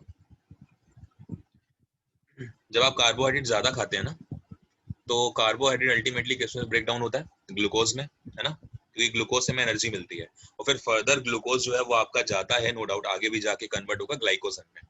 तो ग्लाइकोजन में जब ग्लूकोज एक्स्ट्रा आपकी बॉडी में बन रहा है तो वो कहीं ना कहीं बेकार हो जाएगा, क्योंकि सेल्स को जितना ग्लूकोज चाहिए अपने ऑर्गन्स को काम कराने के लिए वो उतना ग्लूकोज ले लेती हैं, है ना, उतनी एटीपी एनर्जी वो ले लेंगी। लेकिन अगर ज्यादा ग्लूकोज बन रहा है तो ऐसी कंडीशन में क्या होगा कि ग्लूकोज को कन्वर्ट करना पड़ता है ग्लाइकोजन में, और ग्लूकोज को ग्लाइकोजन में कन्वर्ट करने के लिए अगर हम बात करें तो लिवर जो है वो रिस्पॉन्सिबल है कि वो, सॉरी लिवर कह रहे हैं, ये ग्लूकोजेनेसिस जो प्रोसेस है वो रिस्पॉन्सिबल है जिसमें एक्स्ट्रा ग्लूकोज आपका कन्वर्ट हो जाता है ग्लाइकोजन में। समझ में आया? और अगर ग्लाइकोजन में स्टोर हो गया है, अब आप मान के चलो अब आप खाना नहीं खा रहे हो, फास्ट रखा हुआ है आपने, तो फास्ट रखा हुआ तो जब आपकी बॉडी में एनर्जी के लिए ग्लूकोज नहीं मिलेगा तो ये ग्लाइकोजन जो स्टोर था लिवर में ये वापस से ग्लूकोज में कन्वर्ट होगा, और जब ये वापस से ग्लूकोज में कन्वर्ट होगा तो उस प्रोसेस को कहा जाता है ब्रेकडाउन ऑफ ग्लाइकोजन, और ब्रेकडाउन ऑफ ग्लाइकोजन को बोला जाता है ग्लूकोजेनोलाइसिस। अभी समझ में आया? और फिर ग्लूकोज जब अंदर ही बॉडी के बन जाएगा तो सारे ऑर्गन्स काम कर रहे होंगे उस समय पे भी, फास्टिंग में भी। मंजू जी अब क्लियर है? हाँ जी सर। आगे बढ़े। लिवर का अगला काम देखिए। Liver helps in blood clotting also. शायद आपको सुन के थोड़ा अजीब लगे, लेकिन लिवर आपके ब्लड क्लॉटिंग यानी कि रक्त का थक्का जमाने में भी काम करता है, बिकॉज लिवर के पास एक एंटी कोगुलेंट प्रेजेंट है। उसका नाम क्या है? एंटी कोगुलेंट कहते हैं, इसका नाम होता है, आप देखिए, हेपेरिन। नाम सुना है? तो हेपेरिन में भी आपको देखो आगे एक रूट वर्ड दिख रहा होगा हेपे, तो ऑफ कोर्स वो हेपेटिक रूट वर्ड किसके लिए यूज करते हो? लिवर के लिए। तो जो हेपेरिन नाम का एक पदार्थ होता है, ये जो एंटी कोगुलेंट है, ये आपके ब्लड में कौन सिक्रीट करता है? लिवर सिक्रीट करता है। तो liver is responsible ultimately for the blood clotting. समझ में आया आपको? और हेपेरिन क्या है? हेपेरिन एक एंटी कोगुलेंट है, ठीक है, रक्त का थक्का जमने से रोकने वाला एंटी है, ये ध्यान रखना, मतलब ब्लड के थक्के को हमें रोकना है, जमने नहीं देना, तो उसके लिए एंटी कोगुलेंट है। और इसीलिए आपका जो ब्लड है वो आपके ब्लड वेसल्स में प्रॉपर तरीके से मूव कर रहा है। लेकिन आप देखो, जैसे ही आपको कहीं पे चोट लगती है तो जब आपका ब्लड बाहर निकलने लगता है तो फिर वहां पे थक्का जम जाता है। क्यों? क्योंकि वहां पर आपका हेपेरिन मौजूद नहीं है। हेपेरिन तो आपके ब्लड में मौजूद है ना, तो इसलिए वो ब्लड को तो नहीं जमने देता। इसीलिए कई बार क्या होता है कि जिनका कोलेस्ट्रॉल वगैरह बहुत ज्यादा बढ़ जाता है तो उनको हेपेरिन का इंजेक्शन दिया जाता है, और हेपेरिन का इंजेक्शन देने से उनके ब्लड को और ज्यादा लाइट करते हैं और ज्यादा हल्का करते हैं, ताकि वो विस्कस ज्यादा ना हो और उसका प्रेशर और बढ़े। ठीक है, तो हेपेरिन के इंजेक्शन दिए जाते हैं जिनको हाई क्या नाम है, ये कार्डियक प्रॉब्लम्स वगैरह रहती हैं, हाई बीपी वगैरह, तो उनको हेपेरिन के इंजेक्शन दिए जाते हैं, ताकि ब्लड जो है अगर कहीं क्लॉट हो रखा है नसों में प्रॉपर नहीं, अगर उसका दौरा हो रहा ब्लड का या मूवमेंट हो रही ब्लड की प्रॉपर, तो हेपेरिन जो है वो दिया जाता है इंजेक्शंस के फॉर्म में। समझ में आया? और ब्लड क्लॉटिंग करवाता कौन है? उसका नाम बताओ। जो ब्लड क्लॉटिंग है उसका नाम क्या है ब्लड कोगुलेंट का? बताइए। फाइब्रोनोजन का नाम सुना है? फाइब्रिनोजन। मैं ज्यादा तो नहीं पढ़ा रहा?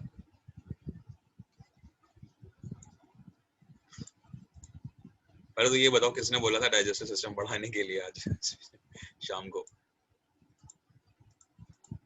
आज तुम लोग का रिस्पॉन्स नहीं आ रहा यार। श्वेता ने सर। श्वेता ने बोला था? अच्छा, तो मैं इससे पहले भी एक और किसी ने बोला था। श्वेता जी को तो समझ में आ रहा होगा शायद। हाँ जी सर, मुझे क्लियर है। अब क्या करूं मैं, लिवर में है इतनी सारी चीजें। सर आ रहा है, एक बार रिवाइज करेंगे, आ जाएगा, ऐसी कोई बात नहीं है। पक्का ना? बिल्कुल ठीक है, सर। चलो ठीक, आगे बढ़ते हैं। अगला काम है लिवर का ऑस्मोटिक बैलेंस को क्रिएट करना। तो लिवर बहुत काम करता है, ठीक है। लिवर के टोटल देखे जाएं तो ऐसा कहा जाता है, साइंस कहती है कि लिवर के टोटल 41 काम होते हैं करने के लिए। 41 काम करता है लिवर आपका, उसमें से हम तो सिर्फ 4-5 ही पढ़ रहे हैं। तो ऑस्मोटिक बैलेंस को भी क्रिएट करता है कौन? लिवर, ठीक है। Liver maintains osmotic balance. अब आप कहेंगे ऑस्मोटिक बैलेंस क्या होता है, तो आप इसको समझिए। आपकी बॉडी में दो तरह के बैलेंसिंग बहुत जरूरी है, एक तो एसिड प्लस बेस की बैलेंसिंग, ठीक है। इसके साथ साथ दूसरी जो बैलेंसिंग होती है उसे हम कहते हैं वाटर और सॉल्ट की बैलेंसिंग, ठीक है, यानी कि पानी और लवण की बैलेंसिंग। तो जब ये दोनों बैलेंसिंग होती है तो इन दोनों ही बैलेंसिंग को कौन कर रहा है? लिवर कर रहा है। तो इस दोनों बैलेंसिंग को बोला जाता है ऑस्मोटिक बैलेंसिंग। समझ में आया? तो ऑस्मोटिक बैलेंसिंग के लिए भी कौन रिस्पॉन्सिबल है? आपका लिवर। बताइए, यहाँ तक चीजें क्लियर? Yes sir. तो फाइनली आपने लिवर को कंप्लीट करा, ठीक है। लिवर में जितनी चीजें लगभग होती हैं वो आपने पढ़ ली हैं। लिवर आपका खत्म होता है। अब स्मॉल इंटेस्टाइन में जब आप चले तो आपने 3 पार्ट पढ़े थे, डुओडेनम, ठीक है, जेजुनम और इलियम। उसमें भी अभी आप डुओडेनम पे थे और वहां पे 2 ग्लैंड्स सिक्रीशन कर रही थी, बाइल जूस का सिक्रेशन हो रहा था लिवर के द्वारा, वो आप पढ़ रहे थे आराम से, उसमें तो कोई दिक्कत नहीं हुई, ठीक है। वो आपने पढ़ लिया पूरा क्योंकि वो लिवर कर रहा था। लिवर किसी भी तरह के हार्मोन को रिलीज नहीं करेगा और ना ही ये किसी भी तरह का अभी मान के चलो आप वो करेगा, एंजाइम को रिलीज करेगा। लेकिन जब हम पेनक्रियाज में आएंगे तो पेनक्रियाज क्या करेगा? एंजाइम्स को भी रिलीज करेगा, पेनक्रियाज जो है वो हार्मोन्स को भी रिलीज करेगा। तो अब आपको नेक्स्ट जो पढ़ना है वो पेनक्रियाज है। तो आप बता दीजिए अभी पढ़ाऊं या फिर नेक्स्ट क्लास में?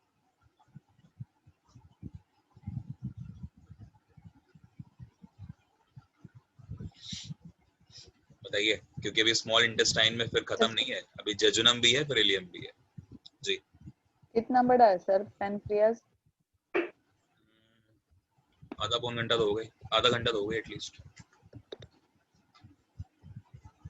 तो देख लो बाकी क्या कहते हैं। सब बाद में करा देना प्लीज। भगवान करे पेपर अगले महीने डेट आ जाए आप लोग की।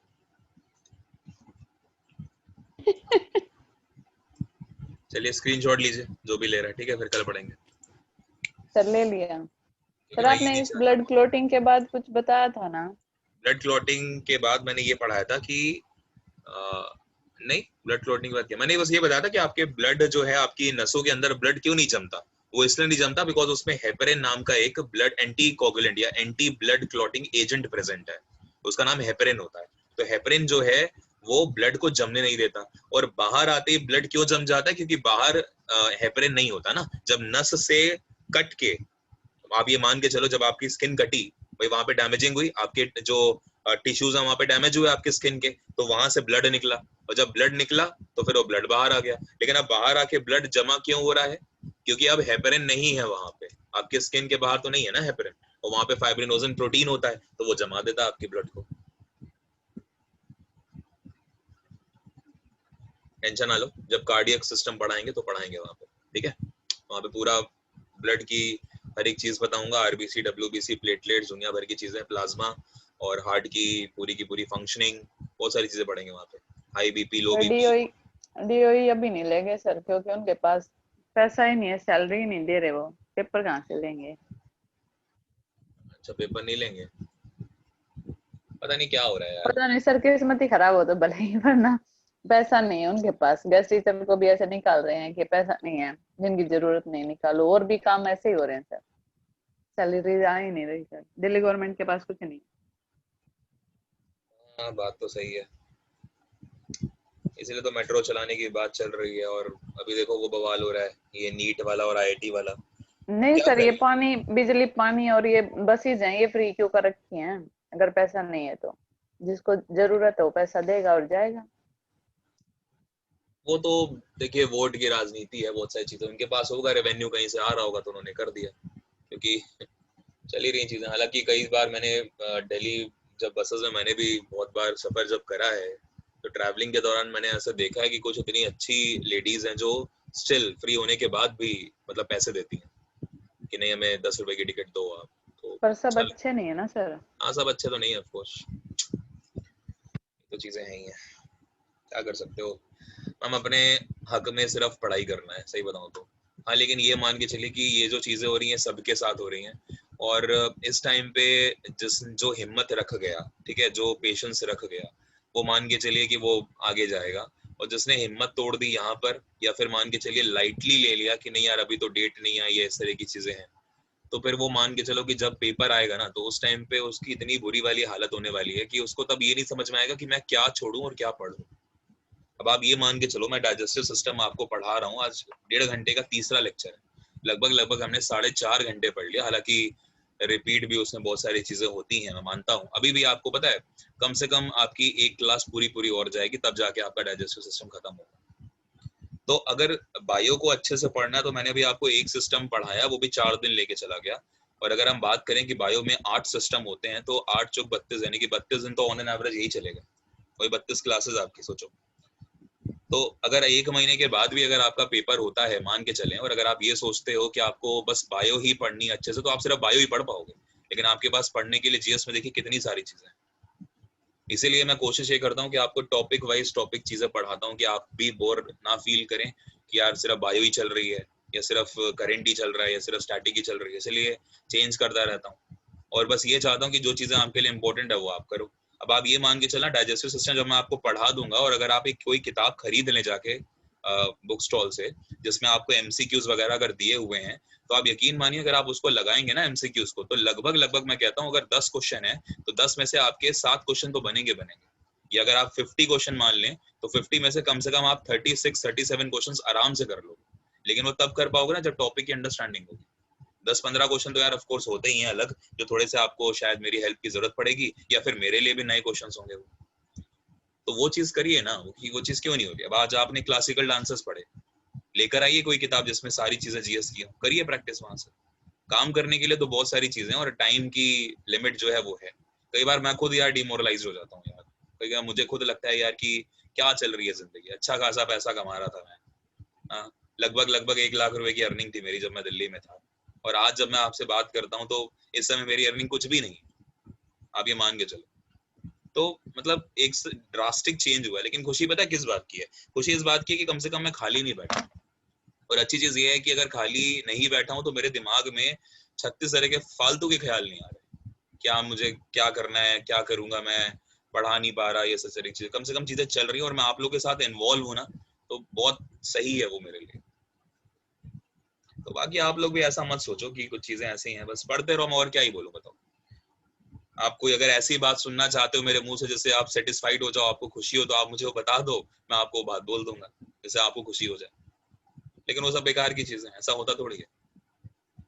अल्टीमेटली आपके पास जो चीजें वो यही है कि आप अपना टाइम यूटिलाइज करें, पढ़ें, और जो चीजें पढ़ाई जा रही हैं उसको करें, रिवीजन पे रिवीजन करें चीजों को। यही चीजें हैं, और क्या कर सकते हो आप बताओ। बाकी आपके पास कोई बेहतर सजेशन है तो आप बताइए, कोई दिक्कत नहीं है, इम्प्लीमेंट करेंगे उसे। लेकिन आज की क्लास में पता नहीं क्यों मुझे लगा कि इन्वॉल्वमेंट इतनी नहीं थी, ऐसा मुझे लगा। सर मैं ही सबसे कमजोर हूँ, मैं ही बोल रही थी, बाकी पढ़े लिखे कोई नहीं बोल रहा था। नहीं, गुंजन जी हैं, श्वेता जी हैं, नितेश बोल रहा था, और भी 1-2 लोग बोले हैं, आप भी बोल रहे थे, किरण जी, किरण तबीयत खराब है उनकी। तो ऐसा नहीं है, कुछ लोग नहीं बोलते हैं, लेकिन ऐसा नहीं है कि समझ नहीं रहे हैं। लेकिन फिर भी इन्वॉल्वमेंट कम रही है आज क्लास में ना, तो मुझे वो इंटरेस्ट नहीं आया आज क्लास में जो अमूमन आता है। कोई नहीं,